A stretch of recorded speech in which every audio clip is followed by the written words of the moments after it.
Hi, everyone, and welcome back to the Wrestling RHAPup podcast. I'm your host, Mari Forth, and with me, as always, my co-host, my tag team partner, the Tajiri to my Mr. William Regal, Mr. Mascot. Yes, I have my green mist, I have my buzzsaw kick, and I am here ready for the Wrestling RHAPup. And I'm going in. I lay down the law, you reinforce it. We're good. Yeah. Wow. Mm-hmm. Why do you get to be William? You know what? I'm fine. I'll be happy in my identity today.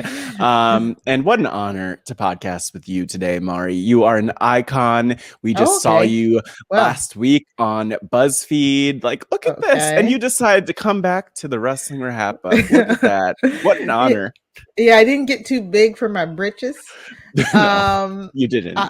We are back. We are officially back. The Wrestling RHAPup is officially back. We're off of our hiatus, our poorly timed hiatus, apparently.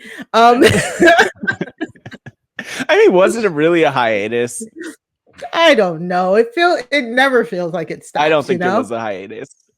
I think it's like, we just missed a few weeks, and literally. So thanks for tuning in. It was like, for like a few weeks, let's just not have to do this.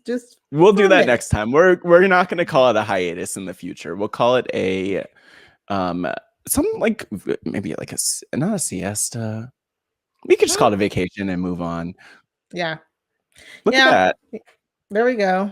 But other than that, how's your week been, Matt? It's good. I am actually in the only Britsburg there you for go. work things. So doing something. Bam! I'm just doing I'm not putting my hands in anyone's mouth.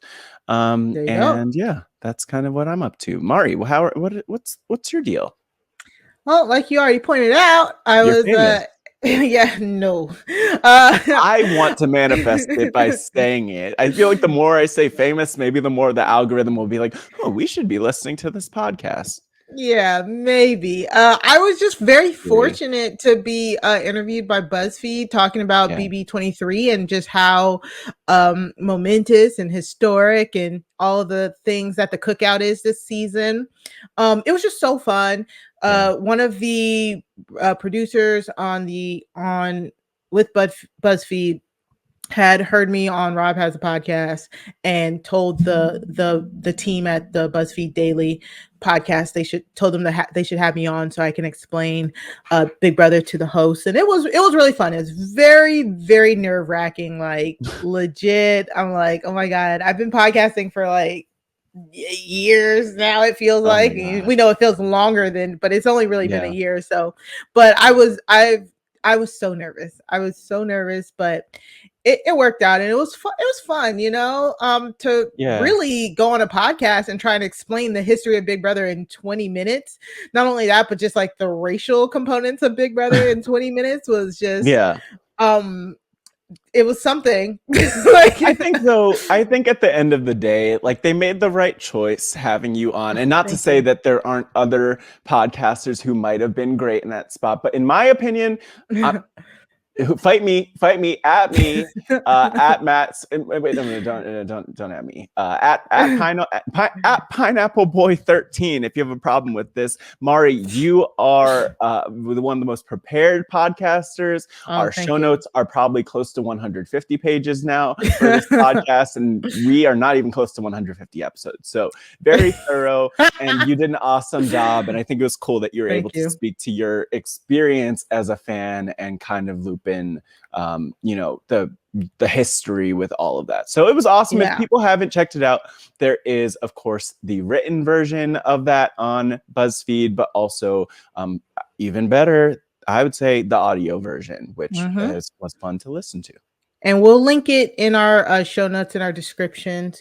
But other than that, I mean, let's dive in, because we did a whole episode, our last episode, where we broke the hiatus for a week, which basically means we just again came back earlier. But this is our official coming back. We've been here.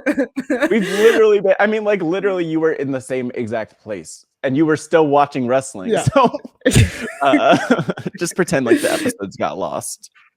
Right. So just like imagine what we would have said in case you're in those about weeks it. that we weren't here. But honestly, thanks everyone for understanding and letting us take a break. And actually, the comments I saw were encouraging it, because we all know as fans there is no off season, so we need off seasons to like move and like get ready to go to Pittsburgh and and other stuff like that. So thank you everyone.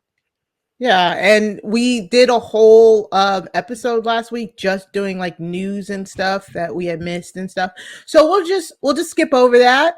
But if you have any questions, you want to join the conversation, you can always email us at wrestling@RHAPhasawebsite.com. You can of course follow us on Twitter at WrestlingRHAPup on Twitter. And you can use hashtag WrestlingRHAPup if you want to join the conversation. Also, Matt, can you tell them about the Facebook group?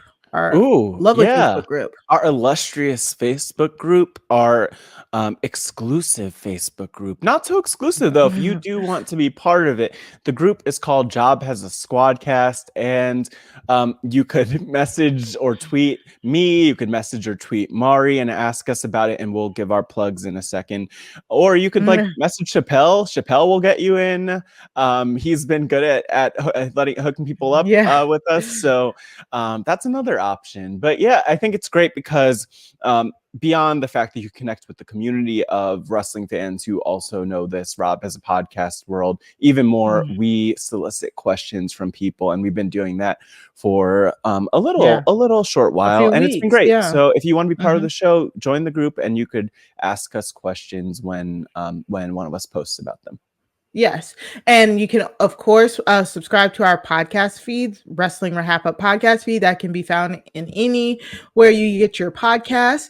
Hopefully you're watching our big, beautiful faces here on YouTube at RHAP Has a Podcast YouTube page. Just search RHAP Has a Podcast YouTube page and look up Wrestling RHAPup, and we'll pop right up there. And of course, you can always become a RHAP Patreon. On patreon.com/RHAP, join, at the top of the month, let them know that the Wrestling RHAPup sent you, get access to exclusive podcasts, patron-only podcasts, call-in shows, and it's going to get real fun because Survivor just started, so we're going to have that extra Survivor content for you. So sign up to be an RHAP patron. All right. Get that out of the way. Out of the way. Get out of here. It's gone. Done. So now we're going to go into the highlights of the week. This will be a Extreme Rules preview show. So we're going to be doing our predictions and all that for Extreme Rules. We will also be doing directly after Extreme Rules. We will be doing the reactions podcast like we do after the pay-per-views. So if you want to follow us on Stereo. That's Stereo at Mari Talks Too Much, and Stereo at Matt Scott GW. Follow us so you can get notified once we go live during the reaction podcast. And then if you join us live, then you can submit your live audio questions and you can be a part of the show. So, but before we get into our predictions for Extreme Rules and our Extreme Rules preview, we have to go over AEW. AEW had AEW Grand Slam last night, and it was at the historic Arthur Ashe Stadium in Queens, New York. And it was a big show. Like, AEW has done a really good job of putting like pay-per-view quality matches on regular free TV, and this was no exception. So we have to start off with Bryan Danielson versus Kenny Omega. I mean, they announced it a week prior, right? That's amazing. Dream match. If you're looking on YouTube, Matt pulled up like a little poster of them. But it was a great match. Like, the match itself was really good. I mean, it's Bryan Danielson and Kenny Omega, like some of the best technical wrestlers in the world. And the match itself was so good. Like, I've said that some of the other AEW Dream matches have been very slower paced. And this one, it still was not fast paced flying around, but it felt really well paced because of their styles, and then the build up and just it was just so good. And spoiler alert, because of course this is all we do. We just talk about stuff that's already happened. It went to a spoiler. This is a spoiler. Right. This is a spoiler. It went to a draw. Spoiler. And I can't remember if it was like a 30-minute time draw or 45. I can't remember. I just specifically remembering that normally whenever they say, because AEW matches always have like, oh, this has a 15-minute time limit, 30-minute time limit. Yeah. I feel like I'm more keenly aware of the time limit when it's not, when it hasn't happened. I was watching this and they barely said that they were coming up on the time limit before they came up on the time limit. Yeah, like which I think is actually even, like, pretty good. About that. Yeah, I mean it's pretty good. So you're not like expecting it. They literally, it was like maybe 3 minutes before the time limit. They're like, oh my gosh, they're kind of getting close to the time limit. And then it was like, oh, they reached the time limit. I was like, oh snap. Yeah. So if you're gonna do it, I feel like that's kind of the way to do it. You don't want to kind of beat the dead horse until people figure out, wait, maybe this could go to a draw. Yeah, and it's funny because you made a comment just a second ago talking about like the other dream matches, and there have been other dream matches in AEW, but like this is the dream match in my book from AEW, because you know, even the fact, like Mari earlier, I guess it must have been last week or this past weekend, you sent me like a tweet where Bryan Danielson was just thanking WWE and acknowledging WWE. And so as I was watching this match, for better or for worse, I mean, I don't think it really affects anything, to be honest, but I was just thinking about like, this is the Daniel Bryan who we've all really come to know and love through WWE and Total Divas and Total Bellas over the last decade, right? Versus the Kenny Omega. And it was wild to see it. And I mean, this was truly a dream match. Like I don't think that, I don't know how much could top it. I know that there's a lot more that they could do to top it, especially with the new additions to the company. But wow, this was awesome. And one thing I'll mention is that I actually had some friends who are in New York who were in attendance. And it was one friend, Ryan, shout out to Ryan, who hopefully is listening. He's probably not listening, but he's a huge AEW fan.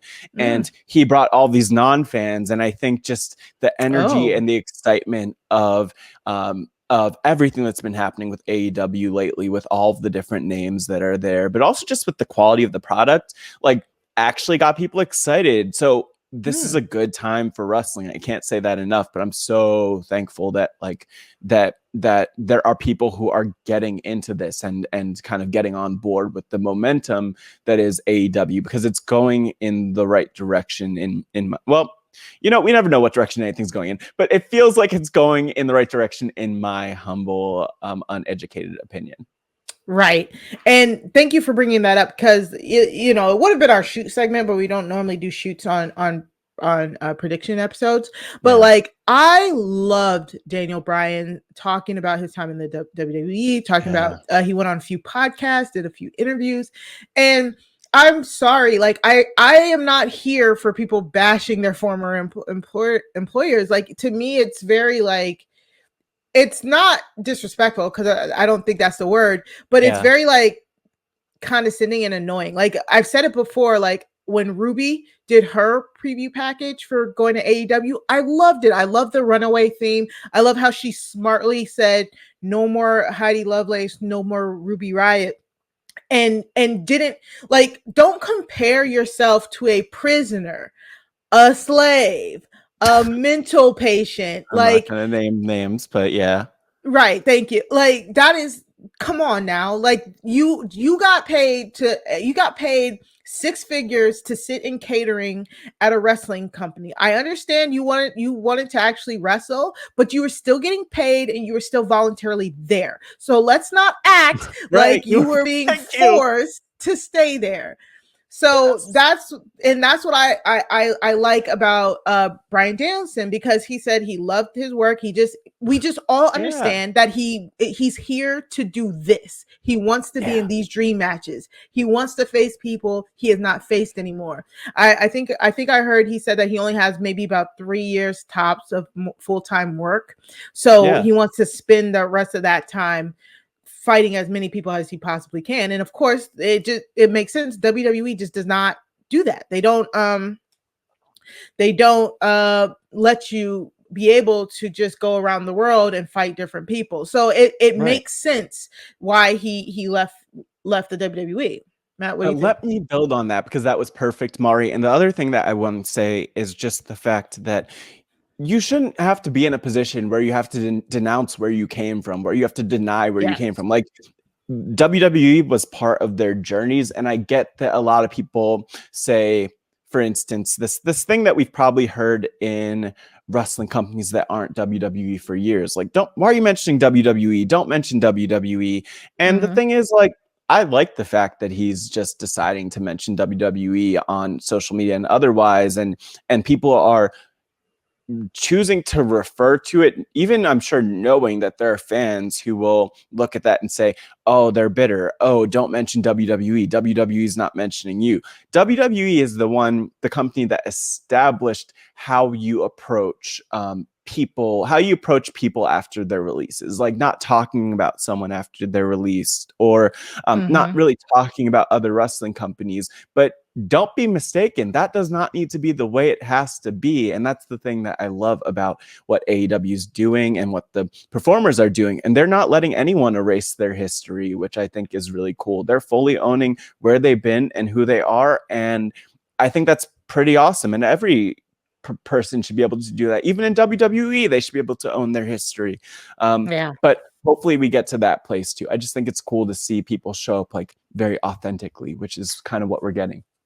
Exactly. And you're right. Like they're acknowledging their history. I just don't like the ones who are like really just crapping on it, because it's for instance, it's like that, like the musician, like you go to the concert, it's like, I guess if you go to an Oasis concert and everybody's yelling, play Wonderwall, and like then and then the musician's like, oh, like they hate the song that people love them for, like it's annoying. Or you see that actor and you're like, oh my God, I loved you in so-and-so. And they're like, oh, I've done so many other dramatic acting parts. It's good to see people happy and proud of where they are and embrace it. Like, that's the weird thing. Like, I mean, you could think of so many different concerts you go to, but how disappointed would you be if you were an Oasis fan and they didn't play Wonderwall at the concert because they said that's not us anymore, right? Exactly. Like, you should go and be able to play your best hits and the things that kind of brought you to the dance. And I think that's cool. And it is surreal, I will say, hearing the yes chants in AEW. That is surreal, but that's not a negative thing. That's just like my mind being blown, because the world that is wrestling today is just so like intertwined, where we could get one thing earlier this year with WWE and kind of get something that echoes that or continues Bryan Danielson's story over in AEW. So shout out to them. And this match was beautiful, and also a great way to do it, because where do they go from here? That's the cool thing that I'm excited to see out of this one. I was excited beforehand, but I'm excited with how they did it. I thought that was really cool with the draw. Yeah, I agree. And just to like put a cap on it, it was just great. It was really great to see. And I really cannot wait not to see where they go, but also where Daniel Bryan goes with the different opponents that that I think there's still room for him to go up against Kenny. I would be very surprised if he's the one to take the belt off of him, but I think I'm more looking forward to who else he's going to wrestle, because this is what he wants to do. He's happy doing this, and I support him 100%. Also, I want to bring up that in one of the podcasts he said he doesn't want the yes chants in AEW. Wow. Yeah. He says he doesn't. He said he wants to drop it. He says he doesn't want the yes chance in AEW. He wants something else. I don't. Well, he Is that said for legal reasons? no. I don't think so. I think he. I don't think so. I think he wants to kind of start fresh. I think he wants to. He also said that. He also said that he likes the pressure of feeling that the company is on his shoulders. Because he said, yes, I did great on WrestleMania 30, but no matter what, if I had won or not, the next night it wouldn't have affected WWE's ratings or their money intake. So he says he likes the feeling of like, if this doesn't go well, then they're gonna know it. So I feel that. I feel that because I think that, like, again, we talked about being proud of where you come from, being able to own it, but also, like, it's okay if you're tired of certain things and want to move on and want to reinvent yourself. Like Chris Jericho is a great example of this, with even just his theme music and how much that's been embraced and the evolution. Chris Jericho's always evolved in different ways, but to see how he's evolved since the last time he was in WWE and even since he's been in AEW, is powerful. Like, you want room to be creative. And like I was saying, like, without those yes chants, to me, I would be watching Daniel Bryan as opposed to Bryan Danielson. I want to watch Bryan Danielson as opposed to Daniel Bryan. And it feels like the yes chants are more reminiscent of Daniel Bryan. Like, let's close that chapter if he wants to and then kind of move on. But either way, it's going to be awesome. The American Dragon, Bryan Danielson, is not here to play. That's my head. And I also think he could also go back to WWE. He said he left on really good terms with them. Yeah.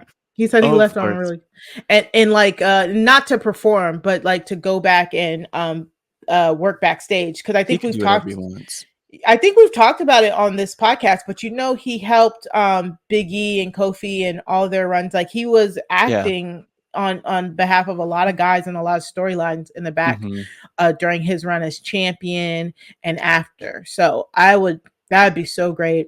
So no matter what, he'll be doing what he loves. So good on him. Good on him. Oh, Bryan Danielson. See, I will get used to it. Bryan Danielson. I know. I didn't even hear myself say it before. And I was like, wait, what? No. Yeah, we will respect their new names. It's just going to take a minute. Danielson, Bryan. Yeah. Yeah, and they were calling him there when they were calling the match. They were saying Danielson. So it's just also just they're using his last name, close, which makes sense. Close enough. It's close enough. It's like literally just the SON that's the difference, and the names are flipped and reversed like Missy Elliott. So I mean, that's been the way it is sometimes. So we also got, it was a big show, and we're gonna just talk about like some of the main highlights just really quickly. But we also got Britt Baker versus Ruby Soho in a really nice women's match here for the title. Awesome, really, really awesome. Yeah. The only problem is we kind of knew Ruby wasn't taking the title off of Britt, or at least I did. You know what I'm saying? Well, I mean, that's what you're thinking, but like the way that they went about it was really interesting, because they teased that again and again and again. Like they made, I think regardless of the championship, right? Because I'm with you. That's what I would have predicted and assumed, just because it would have been like wild if that's what happened from so many different levels. But just like the fact that Ruby was made to look so strong, I think is saying a lot, Yes, but also, should we be blurring out these people's names in this Facebook? In the comments? In the comments? No. Okay, all right. Well, nobody pay attention to that. Look, I don't know. Look, we're not. Don't read the names in the comments. And if you're in the comments, it's public. Like literally, I'm not even logged into. That's true. That is true. So it is very public. And you know what? True. But you know what? It is interesting because actually, I'm not even going to read the comments. Do not do that. The comments. But public service announcement.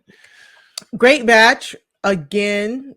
Love Ruby. How Ruby sells. Ruby can just. Oh, she can sell. I love her. Yeah. And her and Britt had very good chemistry, but Britt ultimately wins here. I really do think we're gearing towards Britt and Thunder Rosa, but I'm not sure because Thunder Rosa is still she has a lot of indie dates, I think, that she's fulfilling, or at least a few. Let me not talk out of turn because again, I am not a wrestling journalist. I don't make stuff up if I can. So if I can avoid it. But I wait. I see what you never mind. I thought you were saying that the wrestling journalists made things up. All right.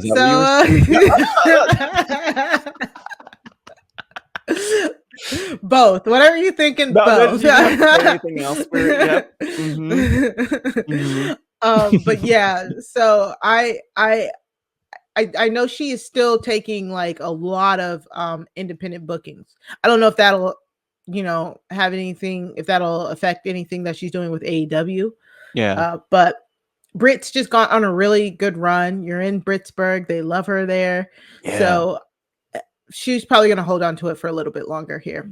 I need to get my hands on one of those. Yeah, a lot about Britt. I need to get my hands on one of those little rallying. No, you don't. No. No. I'm missing something. Yeah, it's football. We'll move on from. It's probably. It's you know what, Mari? Sometimes you don't use what's known does not need to be said, and I don't know, but I know.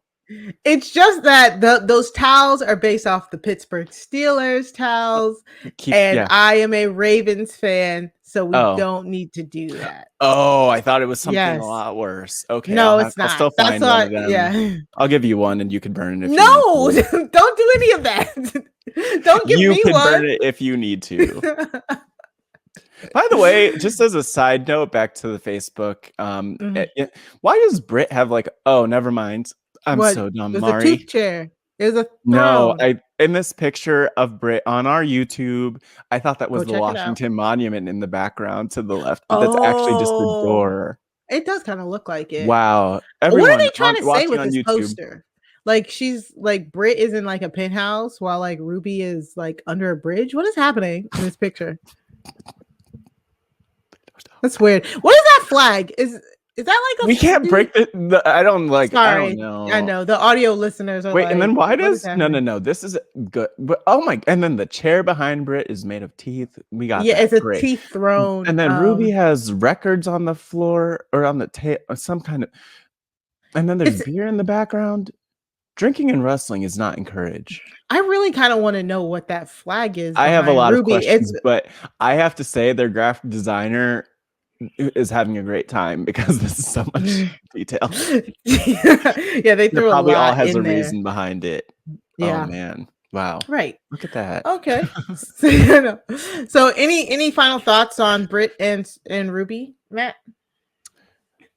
No, just that, the match itself was really powerful. But I'm excited. I like that they are not afraid to obviously not put Ruby over in the traditional sense in terms of actually giving her the championship and the win, but put Ruby over in the sense of making her look really good. And I hope that pays off, and I hope that the fans are okay with that because she has not been in that spot on a card before. This is not recycling WWE's anything. I mean, Ruby is not WWE's, first of all. But I just really love what they're doing with Ruby, and I'm glad that I haven't seen too much hate for it. Yeah. And also rumor has it that they're thinking about adding a women's secondary title to AEW, which I'm pretty sure I've said it here, but I've been saying that WWE should have added a women's secondary title, especially before they added another freaking tag titles. That's exactly what we talked about it when they introduced 1,000% tag titles. Yeah. So AEW introducing this women's secondary title is such a good idea, however, as Jacob Jones would say, that means you got to put them on the show more. You know what I'm saying? To AEW, if you're going to give them a secondary title, then their screen time should level up with that as well. So again, I hope they're hearing a lot of the criticism for them is that they are not giving their women enough on TV screen time. I'm not worried about that because I would imagine that they're hearing it. I just think that it was tough, actually. I can imagine they're in a tough position because WWE does have a lot of the best women in the world signed to their product. Like whether, no matter how you slice it. I mean, even seeing Ruby perform here is kind of a testament to that. And so I'm not saying that they need to get more women who've been in WWE, but I do think that just they are building out the roster, and it's so much stronger than it was even like a year ago or even like 2 years ago, as they were kind of kicking things off, I think. So I'm a fan of what they're doing, and I hope that this is all a way of like building up Ruby so that she could be a stronger part of that. I wouldn't even call it a secondary title, but just of that other title on the card. TNA. I was going to say I got TNT and AEW confused for a second, but Tony Khan is really intentional about talking about like just the main event, and like the world championship doesn't necessarily just need to be the main event. Like there's the philosophy of who could be a main eventer is a lot less clean cut than I think it is other places, and I appreciate that. So we'll see. That makes sense. Maybe it'll be featured. Yeah, that makes sense. I just need more women. That'll always be my complaint until they get more women, because I'm a women's wrestling fan first and foremost. Next up, we have it was good. Like Cody Rhodes went up against, well, technically we can only call him Cody, right? Oh no. Okay, so did he earn the right? I was just thinking, did he earn his name back? Like he can like legally use it again? Anyways, we're not. Remember, he used to not be able to do it. That's why it was just Cody, and then that's why Brandy was able to trademark Brandy Rhodes, so that whenever they introduced him, it was Cody and Brandy Rhodes, because that was a way to be able to use the Rhodes name. That's why people would just chant Cody. I don't spend time in the trademark office, Me neither. Mari, but I would. Right. That sounds about right. That sounds about right from everything I remember hearing. So we had Cody Rhodes versus Malachi Black, aka former Aleister Black, and in a match that was like, they've been like teasing it. Cody's been gone for a while, I think, if I remember correctly. They brought this back, and Malachi Black won. I'm actually surprised, because people have made fun of how much like Cody's feuds are kind of copy and paste. It's like, bring in a new star, Cody gets beat by the new star. They face off again, Cody wins. It's like, that's like the meme going around about Cody Rhodes matches. But Malachi Black actually got the second win here over Cody in such a funny way. Like I had to talk about it, because just because Malachi Black ended up doing the black mist into Cody's face when Cody accidentally, I don't know, hit, like, Cody caused a ref bump by kind of like accidentally hitting the ref, and then Malachi Black used it to his advantage and spit the black mist and did a roll up and got Cody. And so it was just so funny, and I liked it because the crowd popped. Like the crowd was in. I love a good black mist. I love a green mist. That's green mist. Shout out to Tajiri. Yep. So that was fun. It was just a fun match. Malachi Black is on one. Like, his character is just so evil. I'm loving the eye. I love it all. So I really can't wait to see where he goes after he's done feuding with Cody. We really don't need to talk about this, but last week with the whole Rosario Dawson thing was just very bizarre to me. I forgot. Yes. Yeah, because just like I really wanted to talk about this last week, and we were doing the news update, and like we were really focused on that. But it's just so bizarre to me. Like, I'm from North Jersey, and I've been in that arena, and like the fact that Rosario Dawson, who is, I believe, dating, not maybe engaged, I don't know, to Cory Booker. Are they engaged? I'm not sure. about let's that just say part. dating. They're still together. dating. Yeah. Who is together with who is an item? That's what the people said back in the day, the old people. Yeah, Rosario Dawson and Cory Booker, who could have been the president potentially. They're dating together. Weird. Actually, you know what? We've seen a lot of weird presidential stuff in wrestling, but she was just adjacent to that, and that was you know what? I just want to point that out. Very strange. She has Black's number. She has Black's number, is what I'm saying, because she almost took him out. Yeah, Malachi Black was having a match with somebody. I cannot remember. And yeah, Rosario Dawson was just chilling in the audience with a Nightmare Family shirt on. He started talking smack to her. She talked smack to him. She got in the ring and jumped on his back long enough for like Cody to come down. It was weird, like, to say the least. Yeah. But like you said, we've seen so many weird wrestling cameos at this point. In so many, all across the board, right? Yeah, that was like weird because she's like a big enough star. Like, just put in Sandra Bullock at this point. Like, who else do we need to throw in? Like that but that was actually really cool. I liked the idea of it, regardless of just the wildness surrounding her. Which problematic things. Google Rosario Dawson and learn more. But God, yeah. So that was this feud is. I'm hoping it's over now, but I don't know. I mean, the win was kind of like he stole the win, so maybe they could stretch it out for one more match. But honestly, I personally don't think they need to. But it's whatever.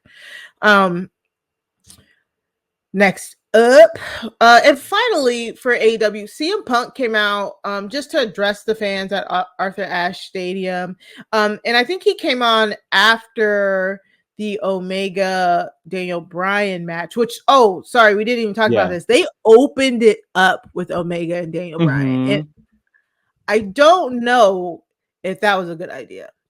I mean, I of course they did it for like the ratings, but a lot of people wanted to see that match. I would love to see if there was any drop off after it, to be quite honest, because I hear you, but I don't know. I mean, I don't like to wait. Going up against that 8 o'clock in that 8 o'clock hour, you're going again. Survivor premiered. You know what I'm saying? The challenge is still like the number one thing on Wednesdays, I think. But that's what they were. But that's the thing. That's the reason why. I don't know, because I could see your point that it's like either a bad idea or a good idea. I think the reason it could be a good idea is like because of the competition they have in that time slot. Like put on your biggest thing to start the show. Interesting, but you know, and Punk mentioned just following that was a lot, but it's CM Punk, so I guess people are happy. You know, it's like if anything's gonna follow that match, it makes sense for it to be Punk.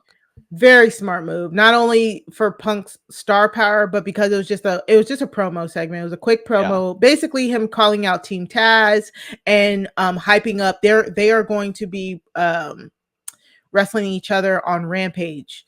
Rampage is going to be a special 2-hour episode this week, and so he was basically hyping people up for that. But correct me if I'm wrong, Matt. Do you know? I think they record Rampage the same night that they record Dynamite. So I think after I don't know her. But that makes sense. I think they recorded. I think they recorded after. I think once Dynamite goes off air, they then record Rampage, because some of the people ask your friend, but I think some of the people were still at that arena until like almost midnight. So I would assume that's what was happening there. So maybe he came out, popped the crowd, talked about his Rampage match, only to just come out later and actually have the match. Yeah, but I'm not sure. Well, that would be really practical. Yeah, exactly. And it's perfectly placed to go after Kenny and Daniel Bryan, so nobody else, whoever's following that up match wise, has to sit through like the come down for that. So good on everybody here.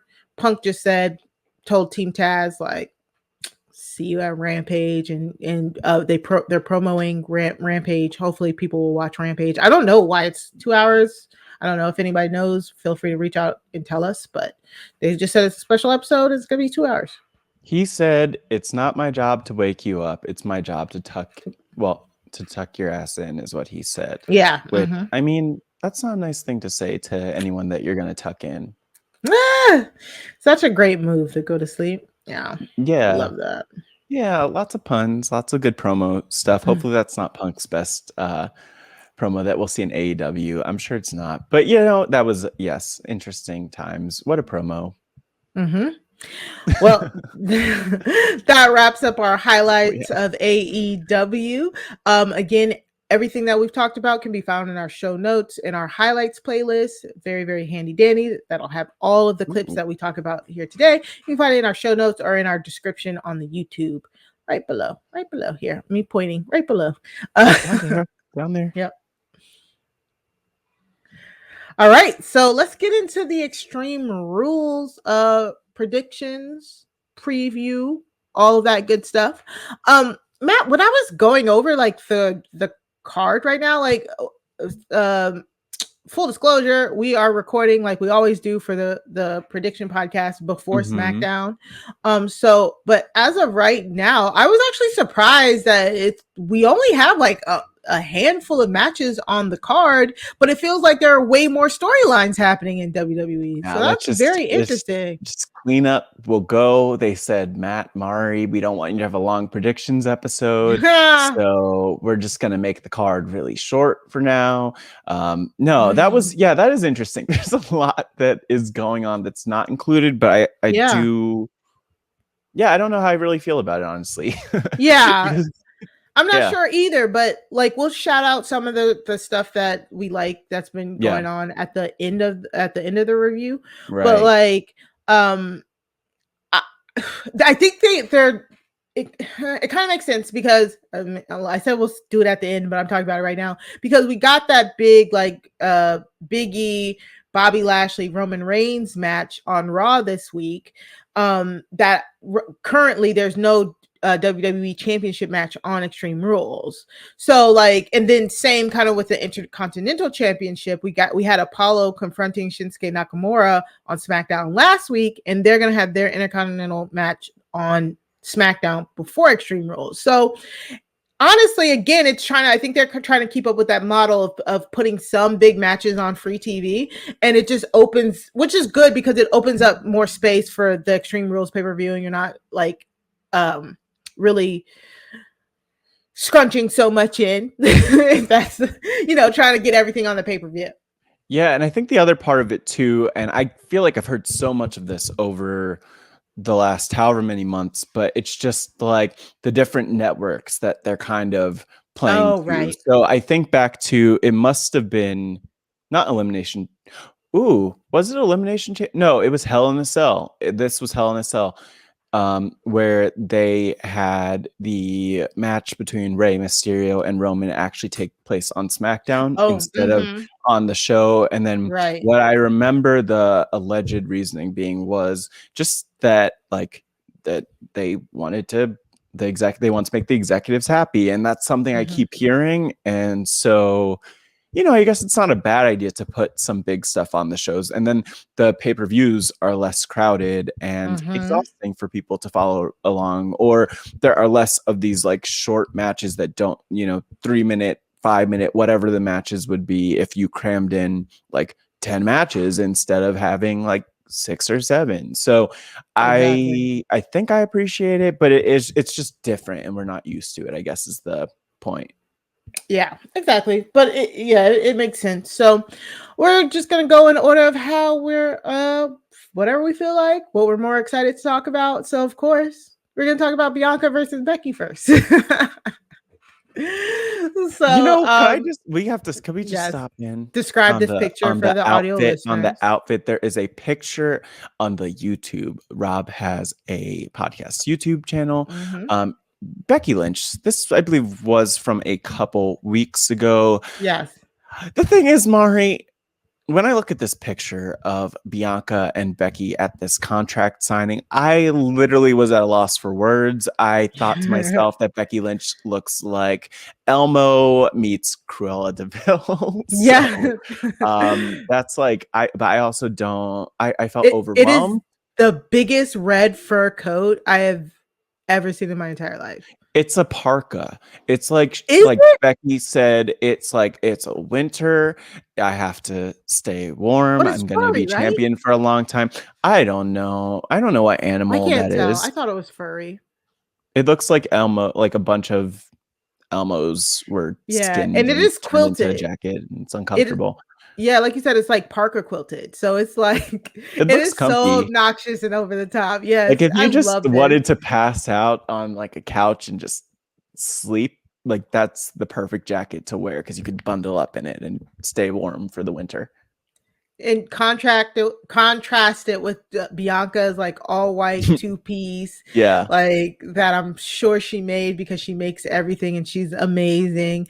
And this heel Becky run, I'm so glad they went this direction. We talked about it after she won the belt at SummerSlam. Like I didn't think this would be kind of possible for us to get a heel Becky, the man Becky Lynch heel after her being gone for what 18 months, 16 months, something like that. Like if you would have told me this a few months ago, I would have been like, there's no way. So all of that trepidation at the beginning of this feud was, okay, so you put the belt on Becky. Does that mean you're turning Bianca? Like, what is happening? That was scary. I was scared. But they gave us that Becky, and I think that's what that's about. Like that's what we wanted, and even just like to see how obnoxious from Bianca. You're all about this outfit, this beautiful. I'm talking about Becky, both of them. Look at Becky with the Kill Bill type of situation. With also like the slightly annoying. I don't even know if they're pigtails, but. They're good. Like Bantu knots almost. She's good. Becky's good. It is so annoying. Like I was like, why are you trying to be Lita right now? Like no. Becky is legit. Like she took all the and I don't know. I don't know if this will sound derogatory, but her and Seth are kind of playing that same obnoxious heel character where they just dress so over the top. It's like, why do I hate you right now? What a great day. Because how you're getting ready. Just imagine them getting ready the two of them are. They're just like, we're gonna go. We're gonna pack. Oh my god! Just imagine like the options that they have packed into their. Actually, for both of them, because Bianca, she's sewing, but she's getting her outfits together. She probably has a few options at all times. You know what?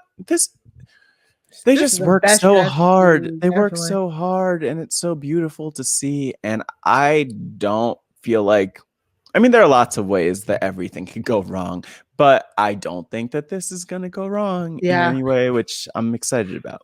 And Bianca, the picture we're looking at right now is from this past week on SmackDown. They were actually in Knoxville, Tennessee, where Bianca is from. And where Kane is the mayor of Knoxville County. Knox County. Yep, Knox County. That's what I just pretend I didn't say the Ville part. That's what you said. I know geography. I didn't say it. No. It was you said the good one.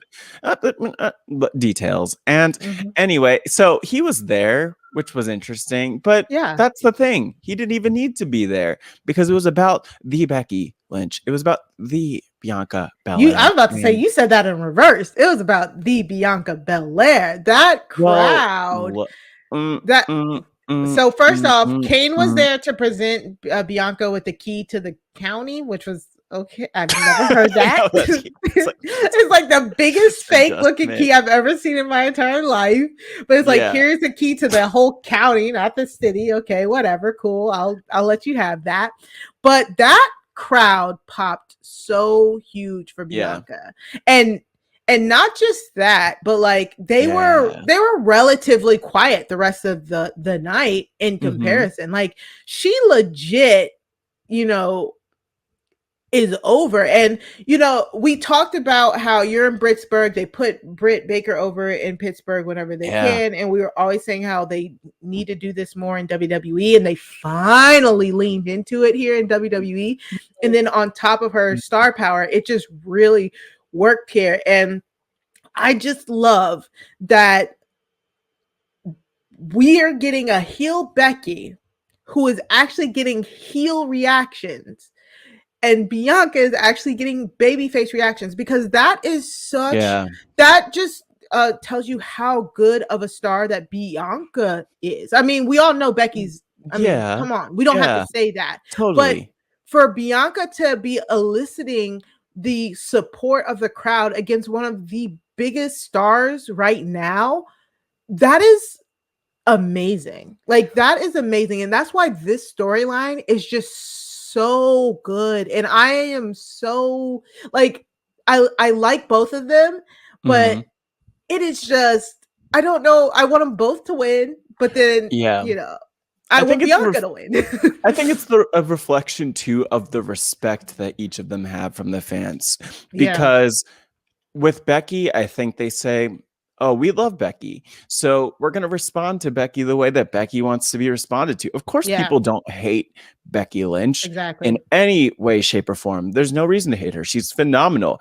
But just like having the respect to show a performer the respect, reacting in the way, playing your role essentially as a fan, because we as fans do have roles in the show. Like, that's where, I mean, WWE has to work to earn our reactions, but at the same time, they know this isn't about hating Becky. It's about supporting Becky and being her best bad girl Becky. And we love bad girl Becky, right, Mari? Yeah, we bad do. Girl Becky, is that the bad girl? I forget what she was kind of calling herself. I don't know. It's so good. Again, something obnoxious, I'm sure. Yeah, she looks so good. But also, and I agree with all of that. I'm not disagreeing. I think I'm sure you're completely right with that. But I also just kind of want to remind you that Bianca Belair has literally stood across the ring with, well, now this is all 4 of the horsewomen, and has literally held her own. That is, no, that's ridiculous. That is wild. Yes.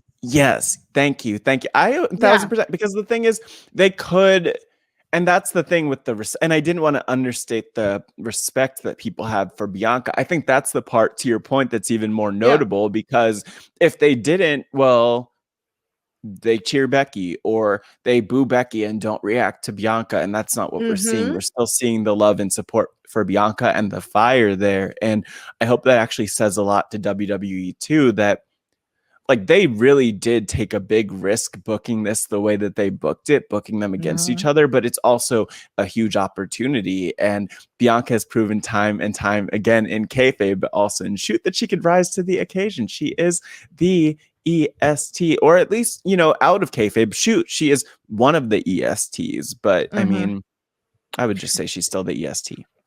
Exactly. And it is, I don't know where we go from here, just because, look, before I get to the predictions, again, think about this, right? So Bianca feuded with Bayley, had one of the better feuds of the year. She then went on to feud with Sasha, the best feud of the year for me personally, for the women. Returned back to the Bayley feud, and it was just getting right there at the pinnacle before, unfortunately, Bayley got injured. And then we inserted Sasha again, and Sasha came back, heel Sasha. We're thinking we're about to get Sasha Bianca too. And then we still don't know what happened with Sasha. What's Sasha's situation, from what I understand. Just also say, out of respect, Mari, Carmella, I know I'm not gonna even pretend we know where Carmella stands, but I want to say, I think we've gotten like good filler moments with Carmella along the way, from the start of the year to even when Bayley had to drop out and everything. Just putting that out there to put a little bit of respect on Carmella's name, because that doesn't happen a lot. We're not disrespecting Carmella. We would never. I think I've definitely talked about how I definitely like Carmella, the person. The character is just the person, and the wrestler. The character just doesn't make sense. They don't know what to do with her. But and then slot in Becky and have Bianca go up against Becky. Like, that just means that WWE really, really trusts Bianca. And Bianca, throughout all of those, has stayed consistently supported by the audience. Like, the audience has basically consistently supported her all the way from her Rumble win. Like, there's a dip there when they were trying to figure out what her and Sasha were going to do before WrestleMania. But she's had the love and the crowd behind her from jump, and that's just so amazing, because normally by the time somebody actually gets to the top, that's when people start turning on them, but her storyline just feels so real, in a sense, like she had to earn this, and she's done everything to earn this, and she deserves it. And again, I'm not trying to like put other women's wrestlers down or anything like that, but it is such a stark contrast to her treatment versus Rhea's treatment, her treatment versus Lacey Evans' treatment. You know what I'm saying? Like, and when we're talking about like the NXT girls coming in. So I mean, she's just a star. That's all I want to just put out there. She's a star, and I am really gobsmacked that we were very pessimistic after Becky took that title, and we were very scared as to how all of this is going to shake out. I would like to, like, in my head, I'm like, maybe I was optimistic, but no, we were scared. We didn't know where it was going. Yeah, that was very disrespectful. I I remember the one thing I said was just like, she was caught off guard, but like we didn't really know where it was going, because it was a little embarrassing. So this is good. But thinking about where it goes from here, Mari, are we ready to talk about your predictions? Yeah, let's do it. So do you want me to go first, or do you want to you can go first if you want to. You go first. So this is a difficult one, but I really do think it could go either way easily, but I will say that I'm going to go with the wishful thinking. I would like Bianca to somehow pull out a win here and see Becky go even more heel, like just go off on Bianca because of it. Because a world where Becky Lynch is not only the cocky heel, but just livid that the man, Becky Lynch, had her championship taken away from her, is a beautiful world where Becky could flourish even more as a heel. It's a beautiful world where Bianca could be chased and be the sympathetic babyface. So I would like to see Bianca take the win and say that was a fluke and prove it. That's what I would like to see. I'm going to go with that as my prediction, even if I could see it going the other way. But Mari, what's your heart telling you? So I'm trying to figure it out here, right? Because I would think, I'm kind of hoping, I want Sasha to come in and interfere here. Yeah, I want Sasha to interfere. Because I feel like we still have, I want Sasha versus Bianca again. Yeah. So I want them to kind of pivot back to that. Now, who wins the championship? Like, does Becky retain because Sasha interferes? No. I think Sasha should interfere, cost Becky the title. What? And listen to me. Bianca wins the title. Becky gets drafted back to Raw, because don't forget, the draft is it's the week after Extreme Rules. So the draft is coming, and USA is not going to let Fox keep the top, like 3 of the top women. So so my thought process would probably be that give Bianca the belt. Becky gets drafted to Raw. She can still keep this badass character against Charlotte, and we probably get Becky Charlotte again. I don't know. That doesn't appeal to me, but Charlotte is literally kind of dancing on her own right now, unfortunately, because of how that division is set up. So she needs one of them, and currently they're all heels. So we'll see. I think Becky can go to Raw and still be a tweener against Charlotte. right? I want Becky on SmackDown. The thing is, I see a world where Becky stays on SmackDown because, I mean, I assume Well, if like Becky that stays on Becky and Seth would SmackDown, be Sasha's together. going to Raw. Well, Then. I think that could happen, but I see a world where Becky and Seth would be together on the same brand. Right. That's the one. That's the big thing I see. Well, Seth could go to Raw too. I mean, unless he's not the one who's going to take the belt off of Roman. Yeah, totally. And So Big E is happen. a face champion, so that could happen as well. I mean, and thinking more about the meta of things, it's like, what do the networks want? Like, how does WWE appease both networks and give them something that they would each want in this case? And I mean, there's so many different combinations they could have. I'm so sorry. My phone is blowing up because something crazy just happened on Big Brother, and all my friends are blowing up my phone. Anyways, sorry. This is what happens on the Wrestling RHAPup once in a while, folks. And you know what? No spoilers. No spoilers. But no, that's why I agree. So, but here, listen to me to this though. Bianca gets the title back, and then we continue the Sasha feud because before Sasha left, she said, "You would be nothing without me." So if Bianca now has the title because Sasha interfered, then their feud continues. And Sasha's like, I gave you that title. I can take it right back. And I mean, that is just continuity up in this home. My girl Sasha Banks could stay on her vacation and enjoy the sun, taking the last of the summer heat that we still have because it's now fall, and she could come back later. I just am enjoying the Becky Bianca stuff too much to let it go. That's my problem, Mari. Mm-hmm. Yeah, I mean, fair, makes sense, right? But I think we need it. Either way, yeah. I guess either way we'll be happy. But I that's my solution. Just like have.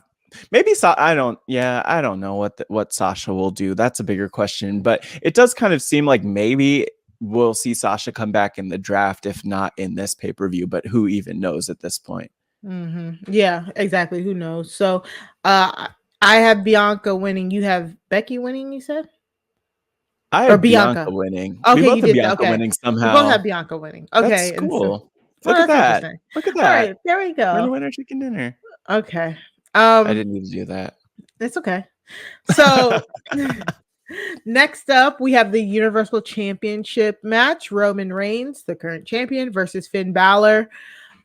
This one is a head scratcher only because there is so much going on around that Universal Championship. I'm like, I feel like there's going to be shenanigans galore, but at the end of the day, Roman's retaining because they're already basically marketing Roman versus Brock at Crown Jewel. Crown Jewel is the next pay-per-view. We got to do another Saudi show. Big eye roll. So Roman versus Brock at Crown Jewel. So there, unfortunately, Finn Balor is about to bring back the Demon, which that's not the unfortunate part. The unfortunate part is he's probably going to lose in that Demon persona, but it really doesn't matter because he hasn't brought out the Demon in it's been years.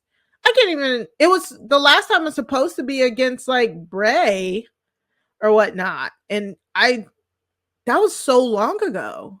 So we'll see the Demon. That's going to be cute and all, but I think he's losing here. Yeah, I think that's the open and shut case. Especially when we talk about how I think WWE does kind of get their hands tied in situations when they announce something, and they announced the Brock and Roman match. And I mean, I think it was already an uphill battle to perceive Finn / the Demon as the winner. And I mean, to me, it seems like pulling out the Demon is an attempt to make it seem like there's more of a chance that he could win, even though Finn Balor, that version of Finn Balor, the Finn Balor version, I don't even know how to refer to it anymore, but everyone knows what I mean. He lost to Roman Reigns just a few weeks ago, right? And so he did, I mean, open and shut case. If this was a true crime podcast, it would be a short one because we already know who the murderer is, and it's Brock Lesnar because and Saudi Arabia because they're going to be taking on each other in Saudi Arabia. And I don't think Finn's going to be in that picture, unfortunately. Yeah, exactly. Maybe they might do some sort of dusty finish where it looks like Finn wins, but he doesn't. But not there's dusty. There's just so. Were we talking about dusty finishes last week? Yeah, because AEW had a true dusty finish. We love it. Yeah. So Brock had Roman has Brock circling around, so Brock could do shenanigans. The Usos are always there hovering. Throughout the last few weeks, we've gotten like the New Day and the Usos and Big E. Maybe I don't think that might have been settled on Raw this week, but there's just so much going on in that title picture, and it's. I'm not complaining. It's really good to watch, to see so many people just buzzing around Roman's title, and it's feeling like he's, swimming in shark infested waters. But I still don't think he's losing that title anytime soon. Mari, the thing is, I'm totally with you. And I think that when it comes to the championship, it should be like the champion is swimming in shark-infested waters, because at the end of the day, it's that's the championship. Everyone should want the title. And It is kind of frustrating sometimes when you do only have one contender and it's wait, why aren't more people trying to take that championship? That's what I wonder. But if there's one thing that we know about Brock Lesnar, it's that he knows how to wrangle a shark. It's real. We've seen it before. And you know what? He is the shark, and he is the king of the sharks. So if you're on YouTube, you take it in. It's what it is. Yeah. If you know, you know. That's what it is. There it is. Yeah. So Roman retains. All right, so we agreed on that. I'm did we just predict that? Yeah, exactly. Yeah, we did. Here it is. We're predicting. Next up, we have the Raw Women's Championship match: Charlotte Flair versus Alexa Bliss. So again, this feud has been weird from the get-go for me, only because again, I think I constantly say it, supernatural characters like Alexa Bliss. I really don't think that they should care about titles, but the transition from Alexa being a supernatural character to a not so supernatural character, and really just not I hate to say it, but it's just weird teen girl cosplay, sexy teen cosplay that it makes me feel a little icky, not gonna lie. However, I do like Alexa Bliss's delivery and attitude during all of this. Does that make sense?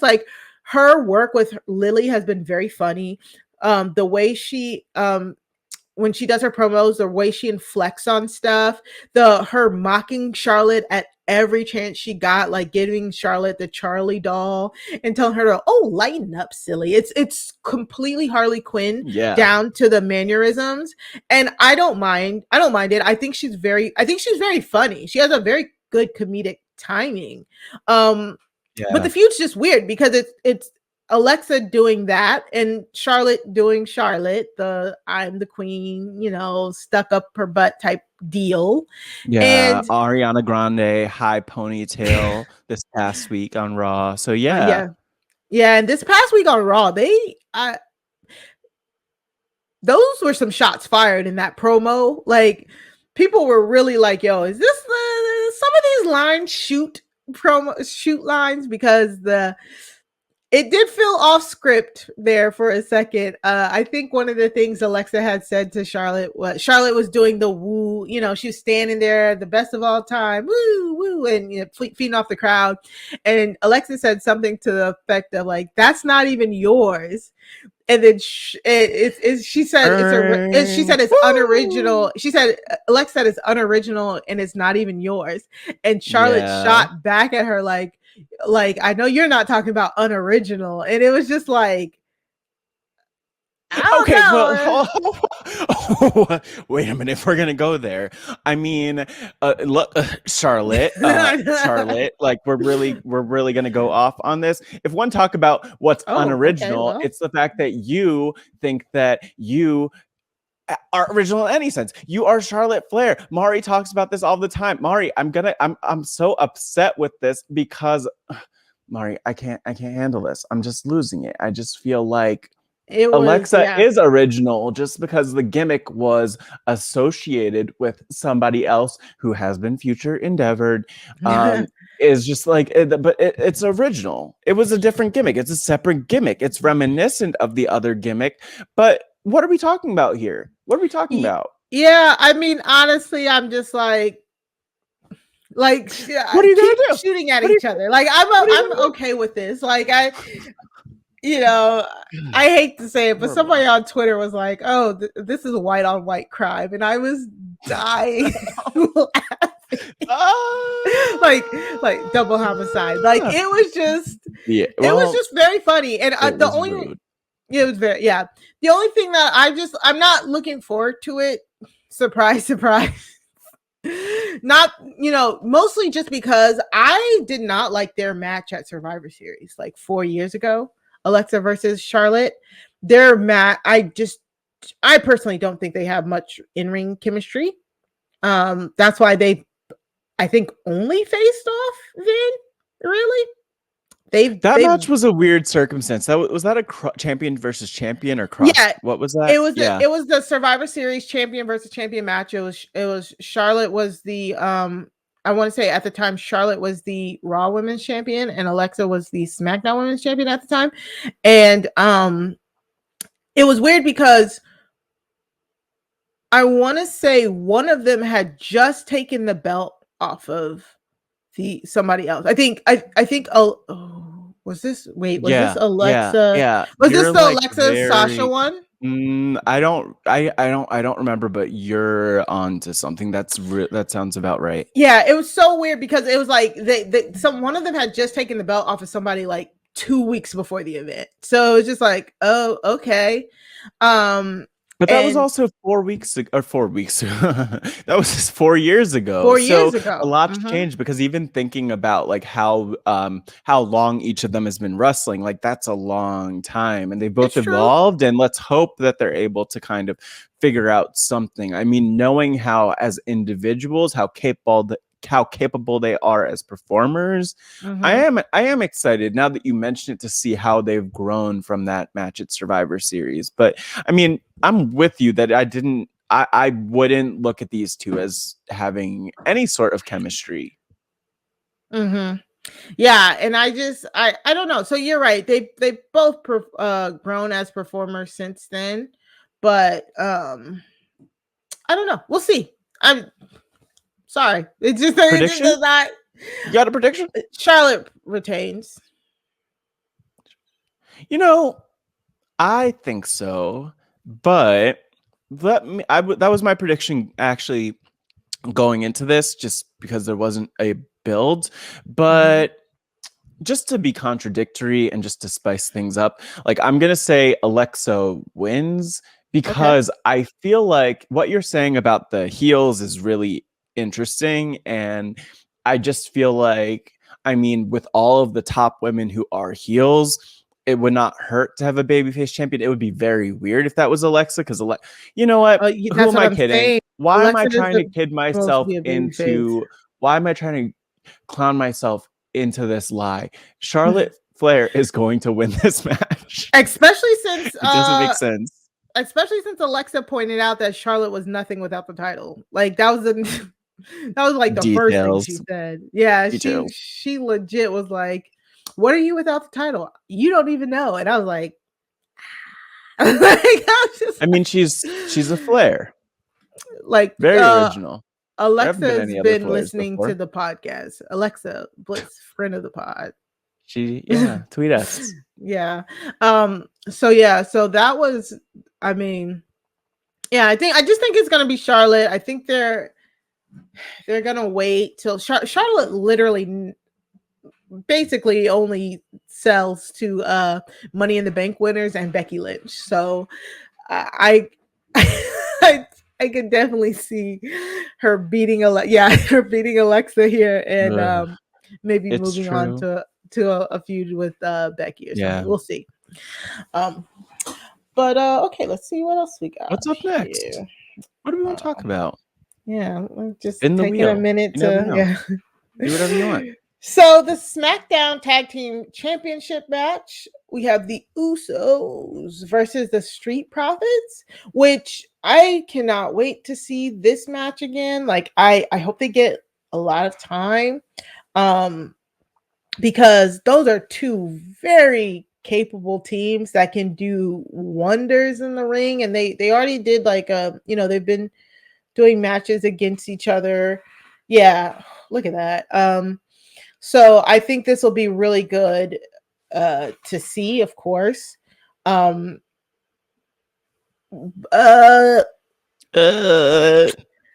wins here?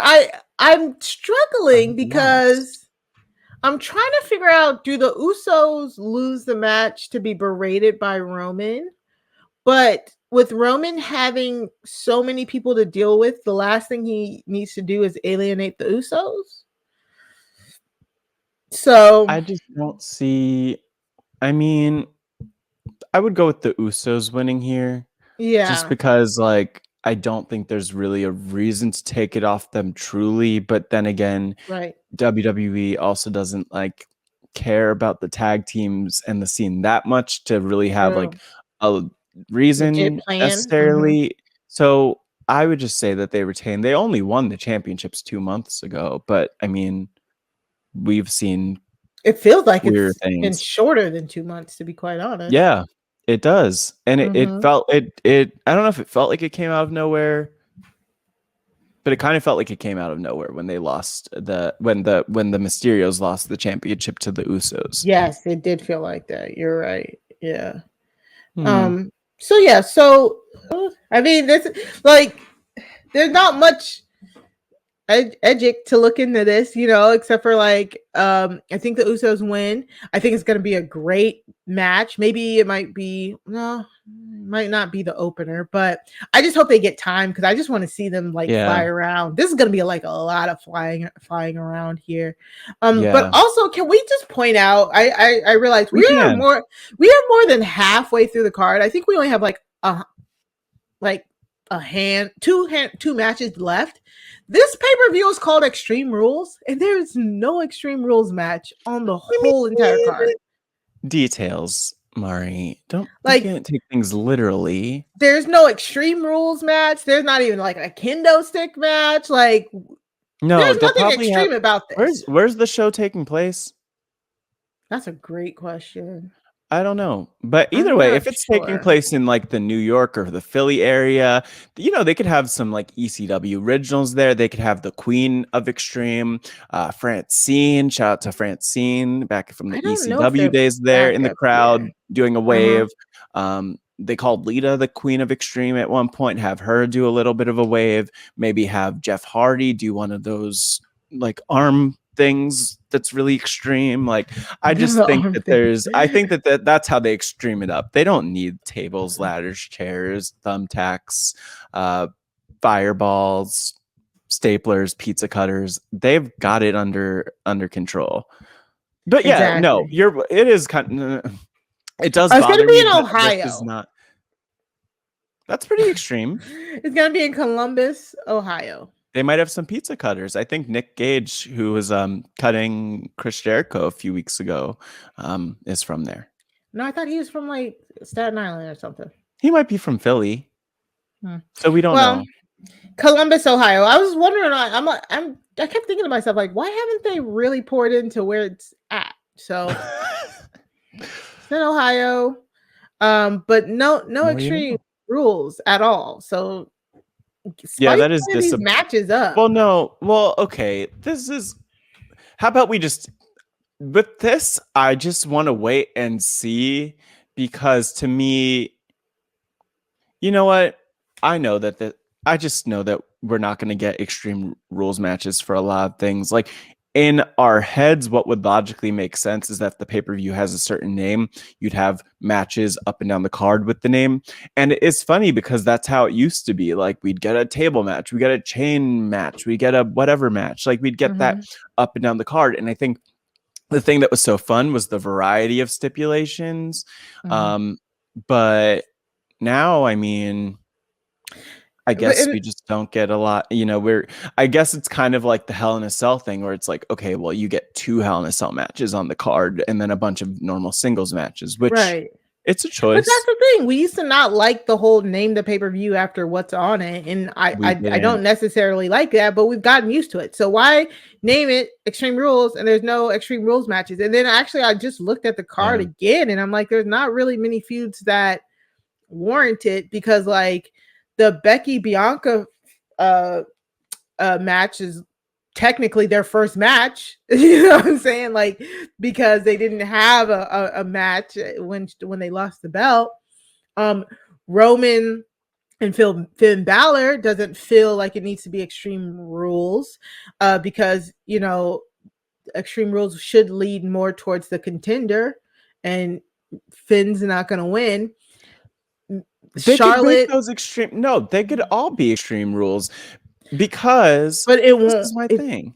Demon Balor, the intensity. What's a good match? Could it be an Inferno match? Or I'm going wild here, right? But like, give us something that like adds to the theme of this character. The same for Alexa.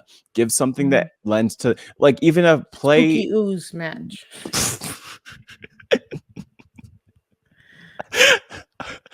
I was like trying to think of like I was like not a Firefly Funhouse match, but like a Playhouse match, that kind of thing. Playground. Give us that, like give us and then Becky Bianca. Give us a tables match. Give us not tables match.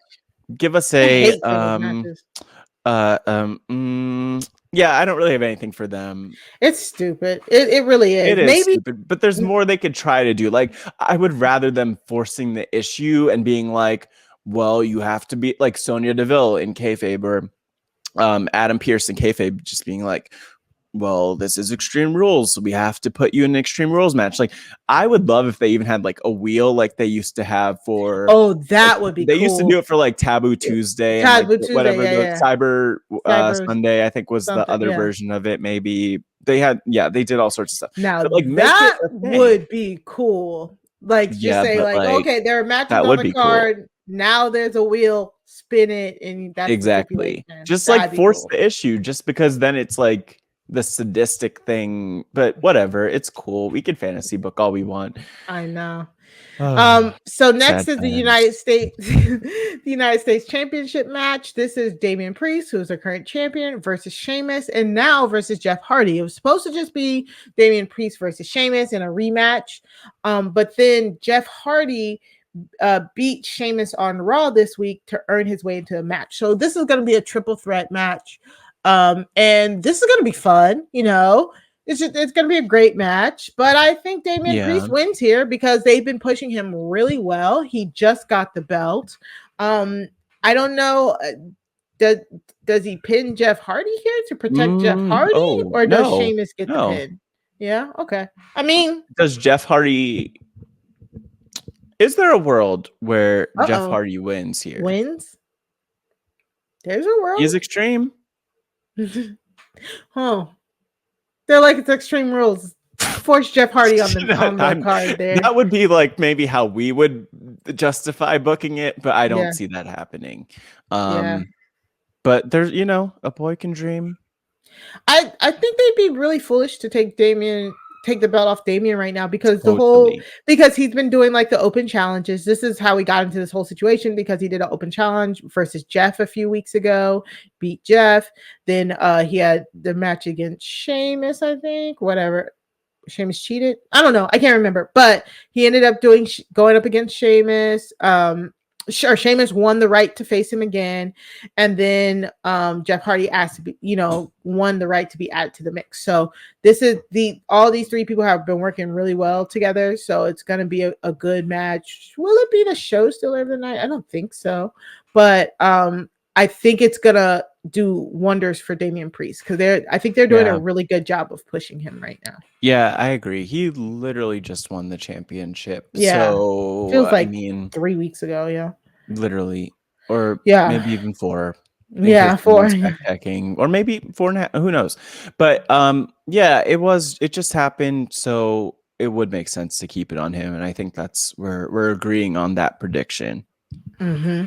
So finally, the last match that was added to the card, Liv Morgan versus Carmella. Like, so Liv Morgan and Toni Storm were going up against Carmella and Zelina last week. Carmella made up a bull excuse, saying that she thought her nose was broken, so they got so Carmella and Zelina got counted out. Liv Morgan grabs the mic and challenges Carmella to a match at Extreme Rules. Now, they've been feuding for a while. Wait, no. They were feuding before Money in the Bank, and then Liv was taken off TV for a while. So maybe an Extreme Rules for them would be kind of cool. When was the last time we had a women's Extreme Rules match? That'd be kind of cool. It's so weird to think of. I mean, back to just the conversation we were having around the way the card's booked. Mm-hmm. Like, I have no clue. And you know what? It's like, why it would suck if it's been like some inordinate amount of time since the last time we had a women's Extreme Rules match. But to your point, it's probably been a while. Yeah, I mean, I at least like that they're trying to make sure that there's another women's match on the card. Yeah, and also a match where like Liv Morgan, especially, I think, has been in this interesting spot where clearly they've been not only building her but also really protecting her and keeping her strong and giving her mic time, and it's nice to see her climb up. And I think the thing that's beautiful about this is just like Carmella being able to be this foil who, yes, Carmella's not like winning matches and getting over, but is still able to build stars, or help build stars, like be a stop on the road to being more of a star. And I like this spot for Liv. I don't see a world where she loses here. Right. That would be really strange to me. And her and Carmella have really good in-ring chemistry. Like Carmella, like you were saying earlier, Carmella's so good in ring. They just need to give her a character that has some substance to it, as opposed to just the most beautiful woman. And because like when she was Miss Money in the Bank, that was amazing. A whole year of Carmella being obnoxious with James Ellsworth. I really like that. Was to me probably her best run.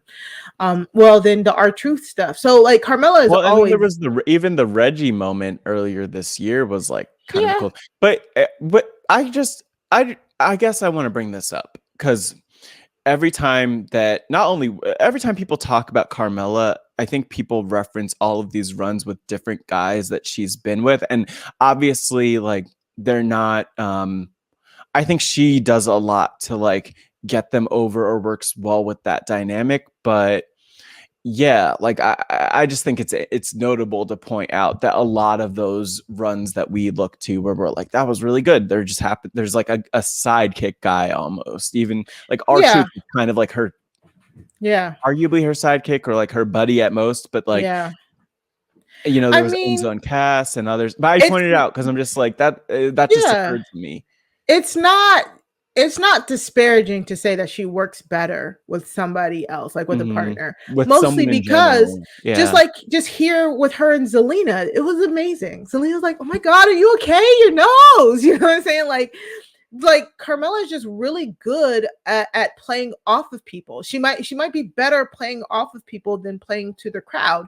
And that's not, you know, a lot of wrestlers that is the case. That's why a lot of people are like, stick that person with the manager so that they can get it over. Like we talk about Karrion Kross needing Scarlett. You know what I'm saying? Like that's not disparaging. And it's true for both male wrestlers and female wrestlers. The difference is, well, people assume that if you need somebody to get you over, then that means that you're not good at what you do. You can be good at what you're doing, and then have that piece. So, you know, I say this because, you know, I love managers. I think there should be way more managers in WWE. I see it every time we get on this podcast. So Carmella needing a sidekick or needing somebody to team with, or like they really should find an actual like tag team for her. Her and Zelina don't. They just feel too much like two single stars just chilling, and that's fine. I also like them just kind of being friends, and Zelina being so extra and over the top. Like, oh my god, no, you're still beautiful. It's okay. Like, it's very funny. But good on both of them. Yeah, and I think I love that. I love that you even said that too, because that's a great point. A lot of people just play better off of other people. It should be interesting to see how the Carmella Zelina dynamic evolves, if it does, if it has room to breathe and grow. But also, yeah, I totally would agree with that. That Carmella just bounces really well off of other people. So look at that. Look at Mari being. Look at. 5 stars. I have never not liked Carmella. Yeah, I'll just say that I've not liked some of the storylines with her, but I definitely really like her. That was a great read though, too, even on Carmella. And I think if people don't appreciate her, like, just keep that in mind, even with all sorts of stars, like, just put them in a different dynamic and it could be completely different for them, you know? Yep, exactly. So yeah, so Liv gets the win here. We just got a glimpse of Toni Storm there. I would love if Toni Storm and Zelina get a match on SmackDown. That'd be great. I would like more Toni Storm wrestling. That'd be nice, please and thank you. But other than that, I love that they're spotlighting the women's SmackDown women's division. Look at them. I love it. If you're looking at our YouTube, we have a picture of Liv Morgan and Toni Storm up. They look like true badasses. They really do. Maybe they could be a team. Anyways, I mean, the women's tag team division is starving. So since we both have already put in our predictions for this match, we both think it's Liv Morgan. Let's go to just talk about general chit chat about stuff that's happening away from the card. Let's do it. What's happening? So let's stay with the women. Let's stay with the women. Naomi. Let's stay with the SmackDown women, should I say? Naomi. Let's stay with the SmackDown women. Sorry, this is kind of off the cuff, but no, this is it because I feel the glow right now, Mari. I really feel it. Always shine. Nice shirt. Thank you.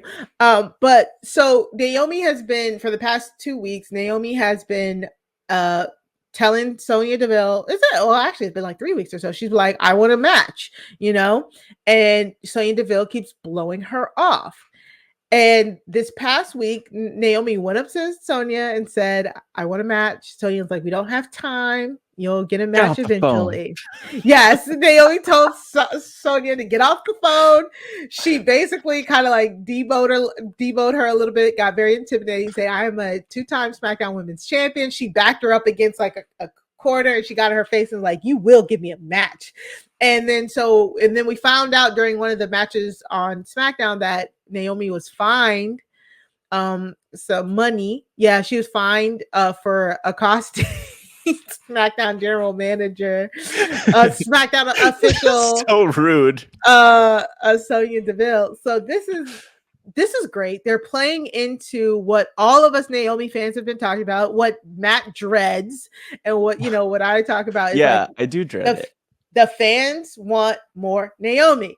And Naomi wants to give us more, and it's Sonya Deville that's keeping her away from us. It is Sonya. That's right. It's not anyone else. It's been Sonya this whole entire time. Blame her for all of our problems. So so this is also furthering this storyline. Again, I would love to see a Sonya versus Naomi match, or something like that, but it's great work. It really is. It's great work between the both of them. Sonya is so hilarious, blowing her off. Yeah, and there's by the way, there's so much more broadly with the women that's kind of been notable recently. Yeah, especially with SmackDown women. I'm really feeling that division, and I really just want to see more of them. But I will say, like, one thing that stood out to me, just looking over at Raw and the women, this whole thing. Well, actually, it's been so bizarre to watch the Nia Shayna thing. Oh yeah. Go to that. Yeah, that, like, ongoing issue between them, and they finally had like a match between them to settle the score. I don't know why they were still like together until this point, or like friends or buddies ish, or like, I don't know why they didn't just beat each other up whenever they saw the other person. The last thing they had lost to Nikki ASH and Rhea Ripley together, and it was of course like a miscommunication thing, if I remember correctly. It was a few weeks ago. Then each one of them had a match against Charlotte. I think Nia Jax went first, had a match against Charlotte. Shayna cost Nia the match. Then Shayna had a match against Charlotte, and Nia cost Shayna the match. Yep. So I really liked how their storyline was fueled. Charlotte being a side character while also trying to deal with Alexa. Still, Charlotte's getting these wins, but the wins are the losses by Shayna and Nia are purposeful. So once they each cost each other their match against the champion, they then decided to have a match against each other to end the feud. But it ended in like really dramatic fashion because Shayna chokes Nia out, puts her out. Amazing. That Nia's weakness. I love that that's Nia's weakness. That's been her weakness since she debuted. It's like throw Nia in a guillotine. Getting choked. Yeah. If you go back to a lot of her matches that she loses, she mostly loses like in submission holds. I don't know why in my head I just went to like Bayley, maybe. Bayley was the first one. Bayley was the first one in NXT to end her. She was like on an undefeated streak, and Bayley, not a big one or anything like that, but Bayley was the one who cracked the code and did the guillotine choke to beat her. And so Shayna Baszler has Nia in that Karafuda clutch, puts her out, but then afterwards continues to beat on her until she actually puts Nia into the thing where she put her on a steel step, and then she put her elbow up and then hit her elbow on the steel step. You know how Shayna does her like joint torture and all that. Twisty arm stomp thingy is what happened. Yeah. But the thing here was Shayna actually was showing a lot of remorse while doing it. She like really did it very trepidatiously. And like she after she did, she said, I'm sorry, I had to do it. And it seems like she's putting Nia on the shelf so that she can be the one to come after Charlotte. And it was so good because if you really think about it, again, they've been feuding for a year and a half, y'all. They've been feuding for a year and a half. Before they were that tag team, they were feuding.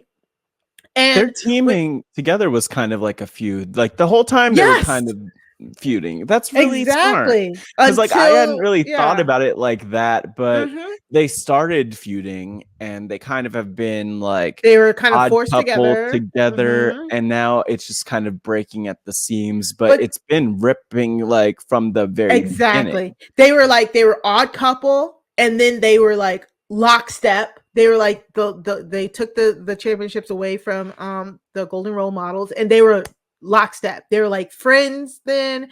They were good. Everything was golden. Wow. Pun intended. This is better than Thelma and Louise. Yeah. They lost their titles for 2 weeks against Charlotte and Asuka at that one point, but they got them back and they were better than ever. And then Reggie happened, and that's when the seams started to open.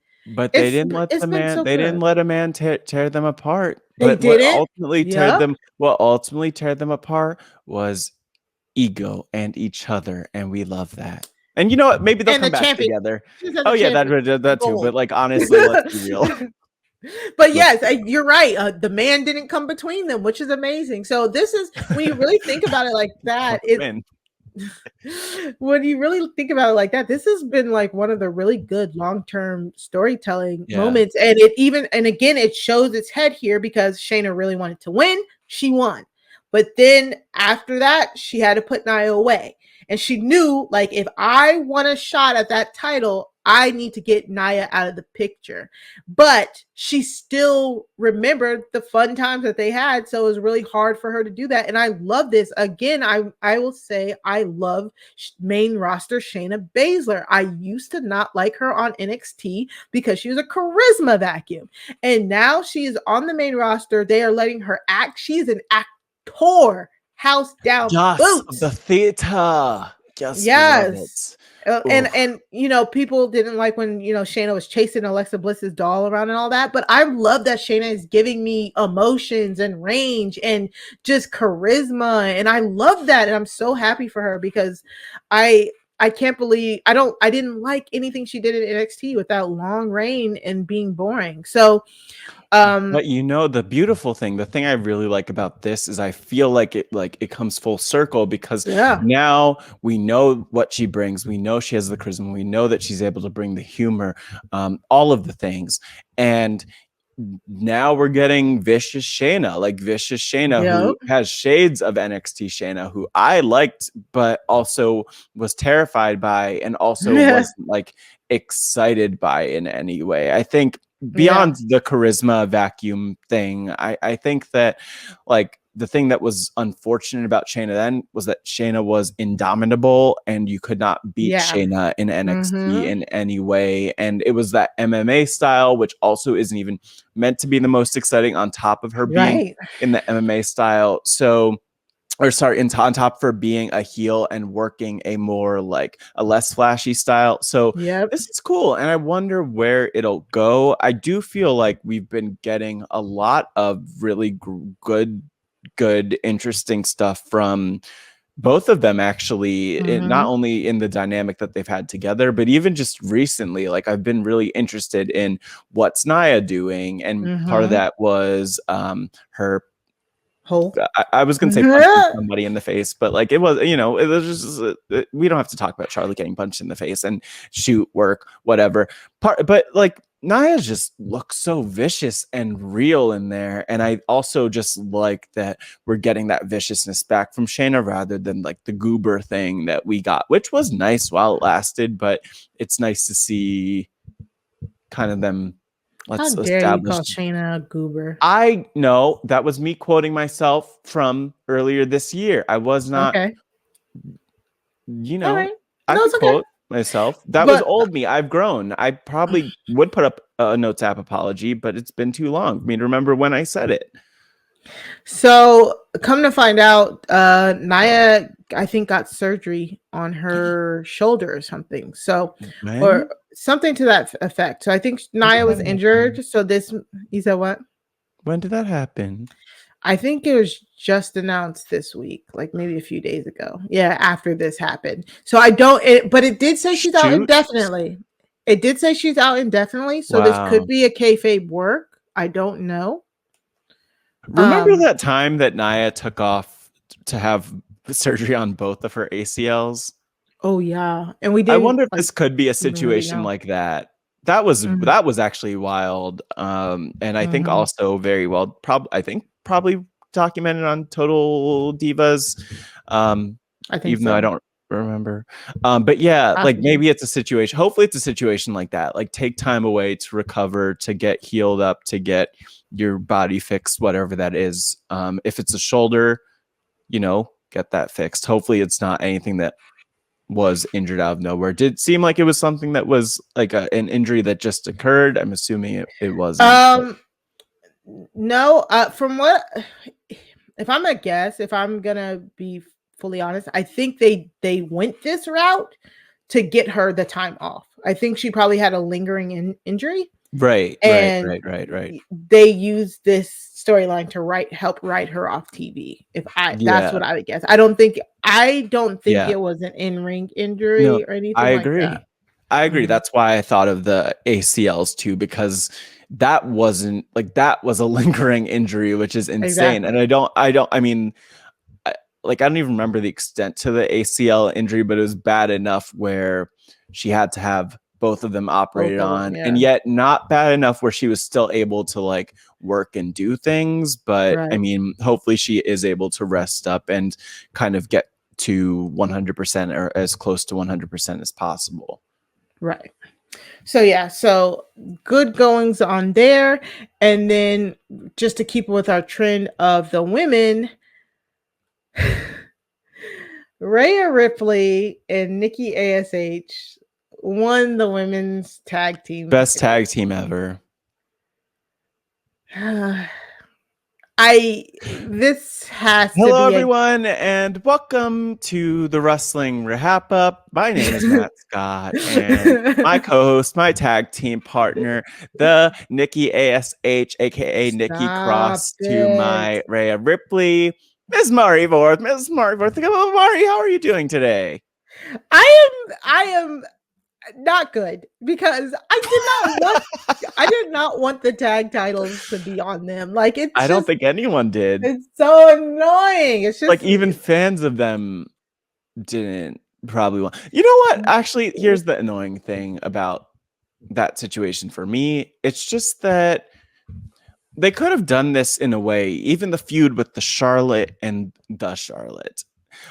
With the Charlotte and the Rhea and the Nikki, they could have done it in a way where it kind of built to a natural tag team between Rhea and Nikki, which like it didn't seem like they were intentionally building that in any way. So a little sloppy, but hey. And then I'm getting upset now that I think about who they beat, because they beat none other than Tamina and Natalya, who were phenomenal and are phenomenal. And that's the sad part about all of this. That's the sad part. I don't know. I mean, love me some Tamina. I love me some Natalya, but I've been thought their reign should have came to an end. I'm surprised they were able to hold those belts through Natty's injury. Like I've been waiting for that to Her end. Injury was like, you were like, oh well, sorry. I was like, take that belt. I was like, Mari, we don't know how long she's gonna be gone. I was like, take it. It was like 3 weeks. I was like, it was 3 weeks, which I'm just everything's like, 3 weeks in our heads. So let's go. I was like, give the other belt to Naomi at the very least, Tamina. Just bring Naomi I know. We out. talked a lot about that too when it came up. And I mean, at the end of the day, they weren't really doing anything with them, which is, I think, more of a problem with the tag teams than with Tamina and Natalya. But I'm glad that they had that moment this year, and I'm glad that they're a bona fide tag team, and I hope that continues. Yeah. So they took the belt off of them. I don't know. I just hate that all of the women's division, the women's tag team division, just feels like thrown together teams. Like, and like you said, they didn't even hint at it with Rhea and Nikki, like in a triple threat. Maybe they could have worked together a little bit. No, they just threw them together. They had them before they had the match. They had them read like the Connor's Cure stuff or something like that. They had them do this charity thing in front of the crowd. I was just like, we know they're the baby faces, y'all. Like, we know it. You don't have to do all of this. I just, how is Rhea Ripley? You know what?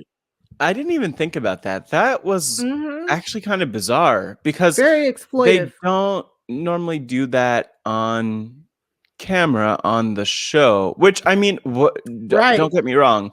I think it's great whenever they plug Connor's Cure and have those promos and all of that. And I think they're probably still showing the video, the really heartwarming video of, I remember Stephanie McMahon. Well, maybe they aren't showing that video anymore, of Stephanie McMahon, Daniel Bryan, Connor, really touching stuff. And interesting though. Yeah, it is interesting that I'll have to think about this later. Yeah, why they did. I hope it wasn't meant to be like I don't think, I would imagine that it was all like really good intentions, but interesting.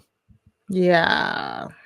So did they drop the ball on Rhea Ripley here? Like, but then again, I don't know, Matt, because half of me wants to say they never threw everything behind her. You know what I'm saying? Even though, did. And them winning the titles, this feels like, thank you for laying down for Charlotte. Here is your consolation prizes.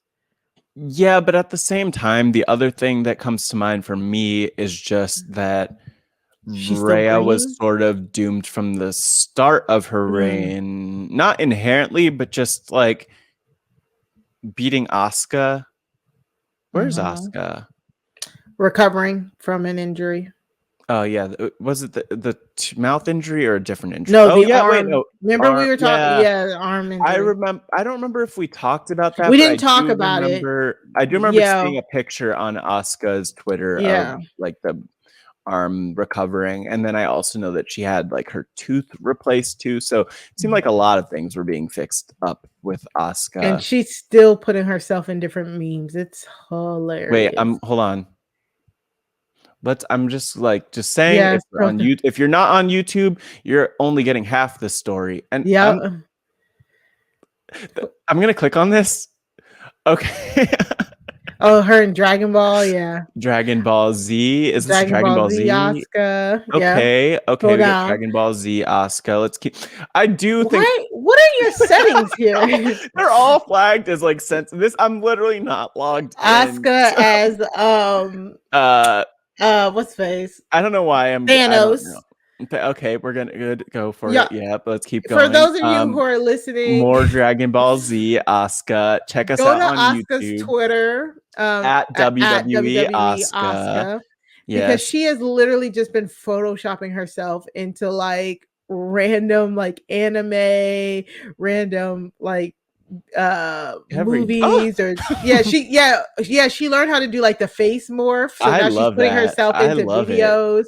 Yes, it is so funny. Yeah, develop a new skill. She's putting herself in soccer games. I can't handle this. I can't do this. Mari. So exit out before you overload yourself and your my internet cannot handle this. So Asuka, hopefully Asuka comes back at some point and does something. I don't know. I think she'll come back at some point. Yeah. And but any last or final thoughts on the new women's tag team champions? Well, yeah, actually there's one. So who do you, more of a question, who would you have wished would have taken these championships off of Tamina and Natalya? I feel like I had sorry, I asked the question and said it was a good question. Yeah, it is a great question because I feel like when they first took the titles, there was somebody I wanted them to take the title. Not Tegan and yes, Shotzi. Tegan and Shotzi. They were actually kind of like close. It was a they could have happened. And they haven't done anything since. They've just been working on a tank for like 3 months in the back.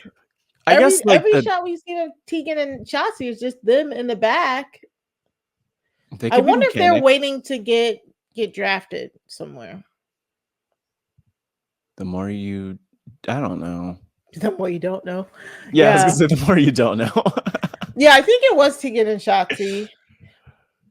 Or I was hoping Naomi does something. Yeah, but like maybe. I guess the reality is like the team. I mean, unless it was Tegan and Shotzi, like the team that we would have wanted to beat them was not together because I mean we even had like Mandy Rose and Dana who were and then that separated off, which was weird because like that was picking up some steam. Yeah, and then Mandy's doing showed a up in NXT. I like what I personally like what Mandy's doing. I do think it's this is like total aside. And we'll I'm sure talk about this more, but like, man, people are wild when they're on Instagram. I saw someone the other day who was upset that she dyed her hair and is no longer supporting her. And a Mandy Rose Stan account, by the way. So the things that we put up with, but I wouldn't have I think it could have been nice to see Dana and Mandy with some championships. That would have been nice. But they just need to get a better. I mean, they need to get a better women's tag team division. But what do we expect when their men's tag team division is also a non-factor? But yeah. So that wraps up for that. We could quickly, really briefly, just kind of talk about NXT 2.0. Like NXT 2.0 has actually really been hitting the spot for me. Some of the die-hard wrestling fans may come for me for this, but I actually like the new direction that NXT 2.0 is taking. Like, I like kind of seeing new people on my TV that I don't know. I like that they're doing so many like vignettes. Agreed. Oh my God, I love that. They're having so many backstage interviews, vignettes, like new people in the ring. I love it. I'm surprised how much I like it. Fresh. No, me too, actually.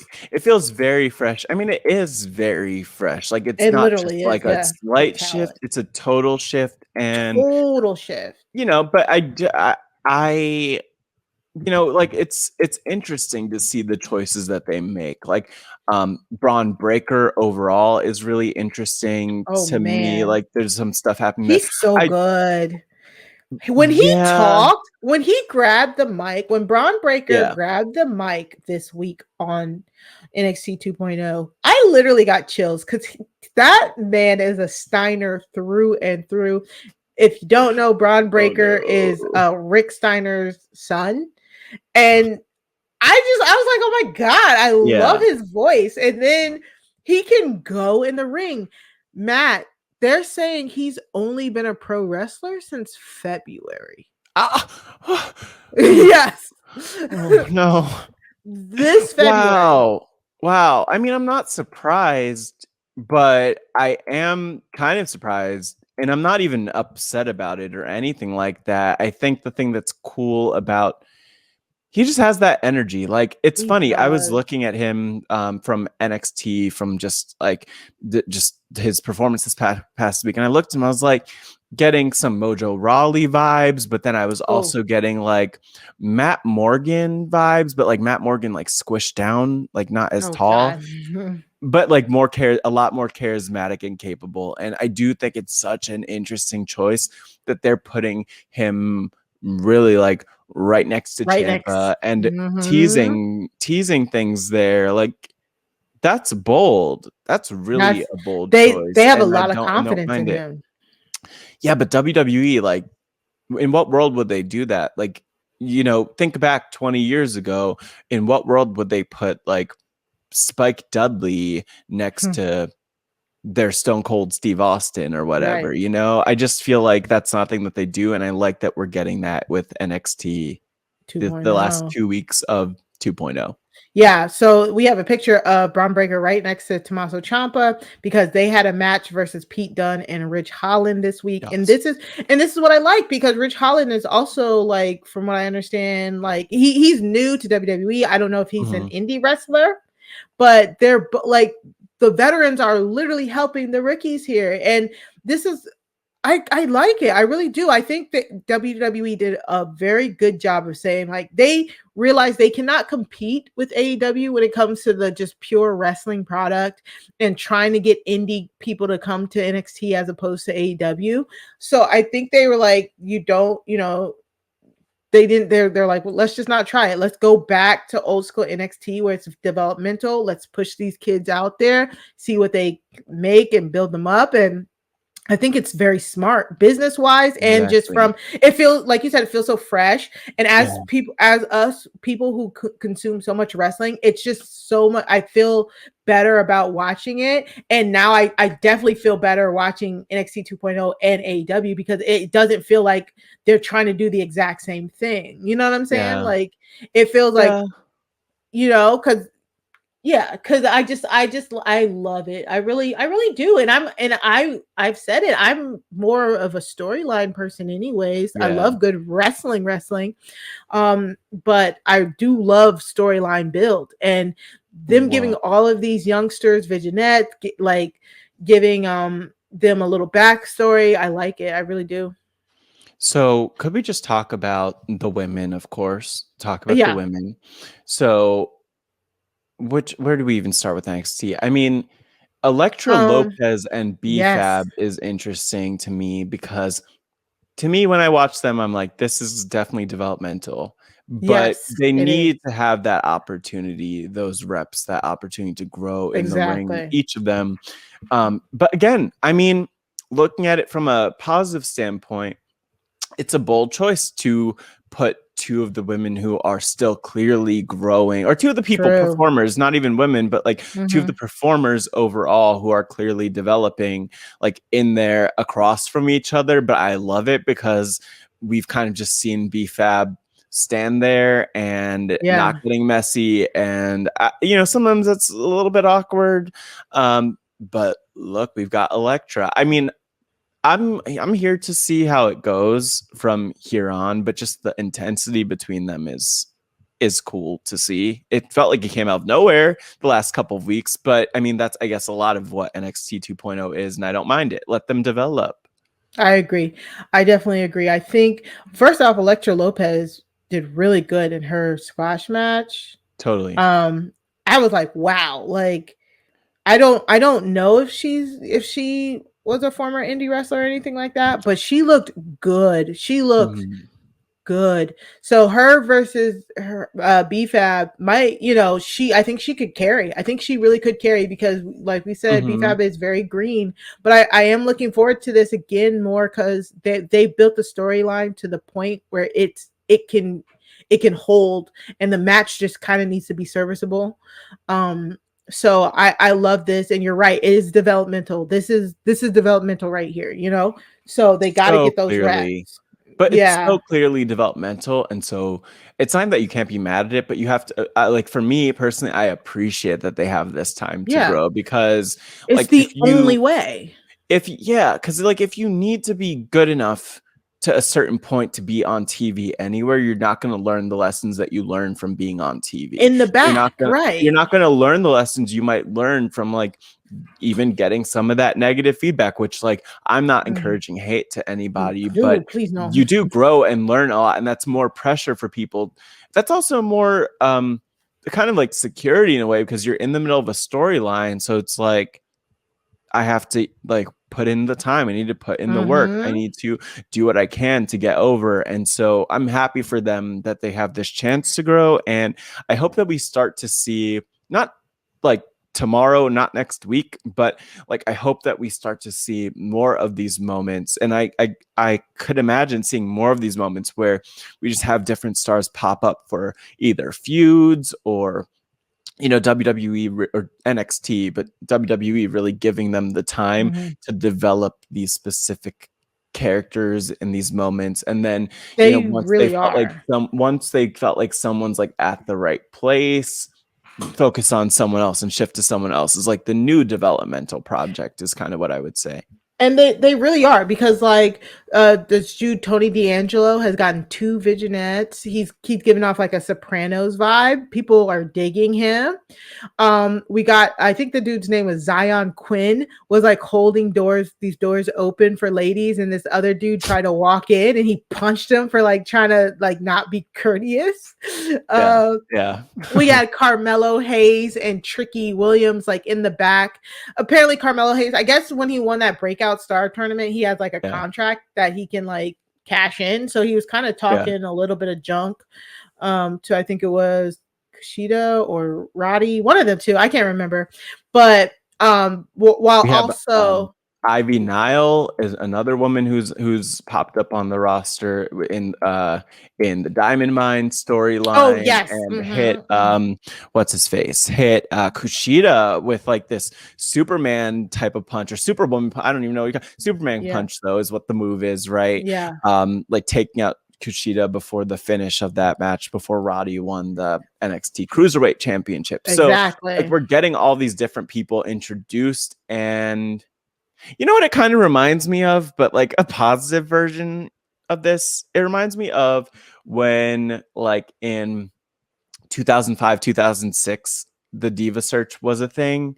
And then after the Diva Search, like, all of these random Diva Search people just like started popping up. Like, Michelle McCool was probably like an interviewer at first. Maria Kanellis I know that this wasn't the breakdown, but like Maria was like, yoga teacher. Someone else was like a makeup artist, and it was so ridiculous and pointless. But this to me is like, give different. Us the new stars while also giving them purpose. And I like it. I don't mind getting overwhelmed with new faces and people, because they're all like kind of really interesting. And the 2 hours that they did this in, it legit felt like it didn't feel long, but it felt like they got so much in. I was like, oh my God, like they're doing so good. They got so much in. And I looked up, it was an hour and a half. And then that's like when the main event basically started. But when I tell you, Matt, we had so many vignettes. Like I didn't like send them all, and you won't find them all on the highlights. But like we got Ikemen Hero explaining his name and why he wears the really cool funky jackets. And again, we'll talk about this more when we get to our regular episodes. But like NXT 2.0, they are like really doing it. I think next week we're supposed to get the Index honeymoon because we talked about the Index wedding last week. So I just want to give people a heads up. But one of my favorite things was Frankie Monet, who we've talked about on this podcast, challenged Raquel Gonzalez. Well, she didn't. Raquel wasn't there. She just went into William Regal's office and requested a match with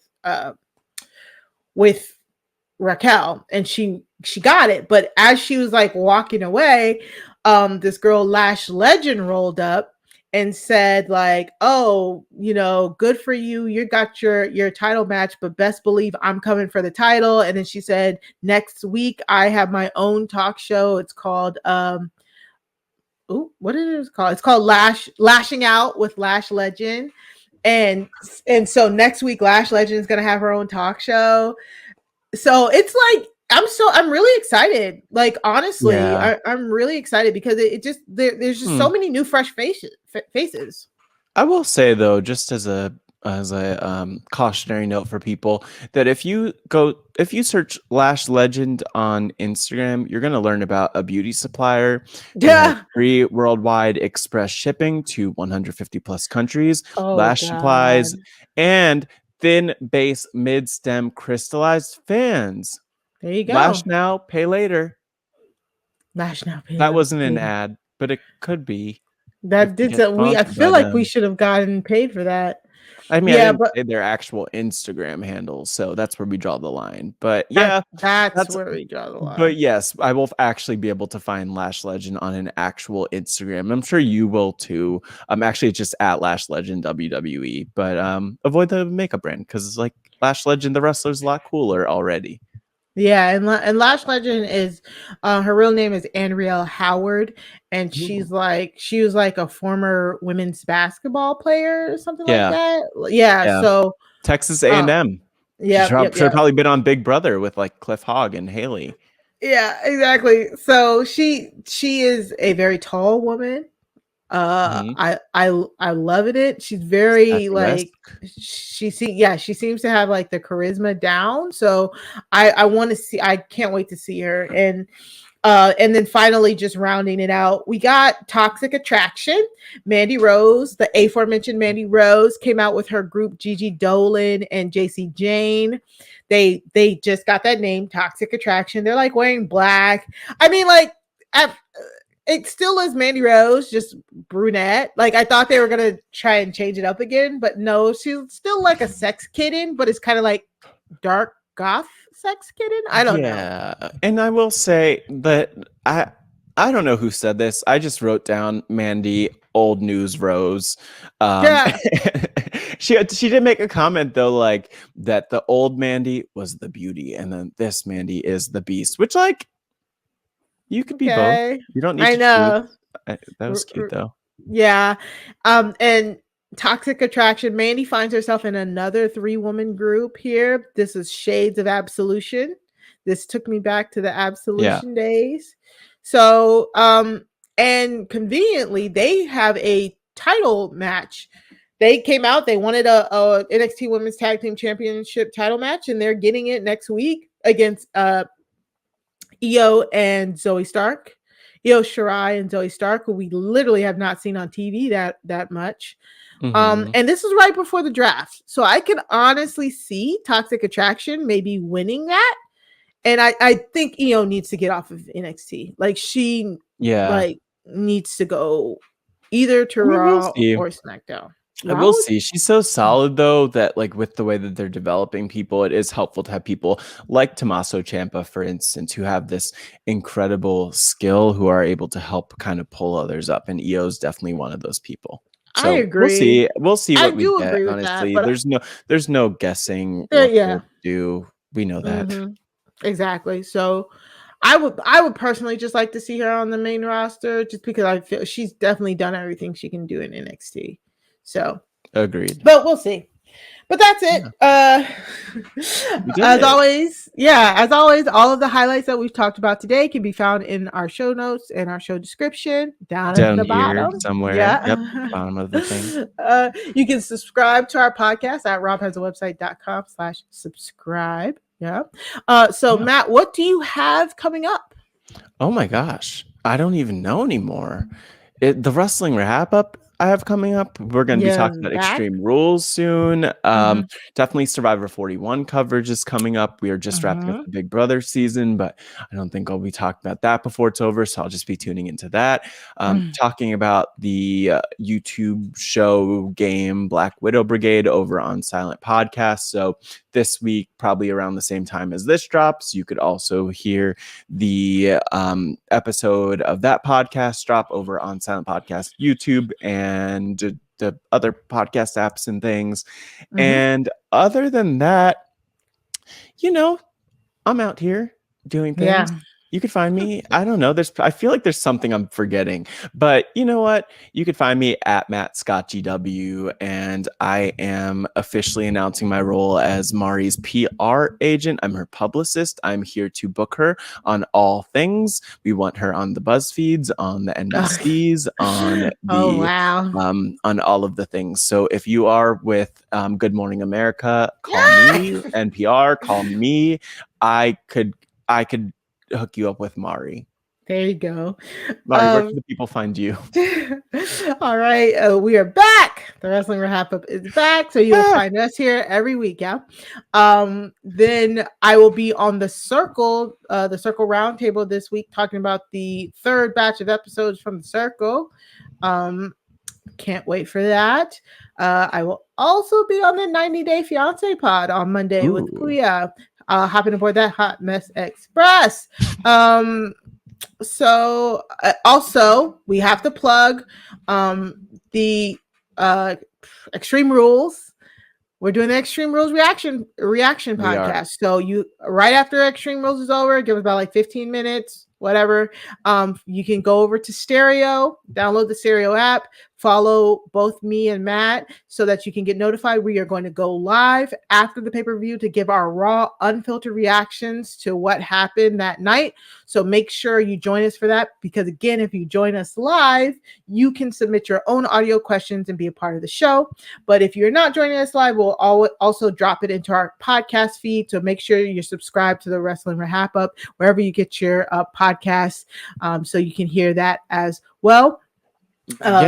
And I'll also even just say, like, set a reminder, be part of the podcast. Yeah, please. It's not often that we do the reactions. It's been a while since we've done one, and we want you to be part of the show. We want to hear from you. So set a reminder for after the pay-per-view, at that time, sometime after 10 p.m. or 11 p.m. Eastern. Just watch the show and plan to go to Stereo after that. If you are in the Job as a Squadcast group, you'll get that notification. If you're an RHAP patron and you're in the Discord under the wrestling channel, you could also probably expect to hear from us there, just letting you know when that's coming up and just announcing that. So, and then of course on our social media, but make sure that you mark your calendars and set a reminder to tune in and be part of it, because we actually literally want to hear from you. You could be part of the show. Yes, we do. Yes, and you can find me on Stereo and on Twitter at Mari Talks Too Much. That's two like the number two. Yes. Other than that, I think that's it. That's all of the plugs, Matt. Yeah, just there's something about plugging the flying elbows, but that's not my opinion. Yeah. Well, as always, have a great week and watch out for any flying elbows. Goodbye.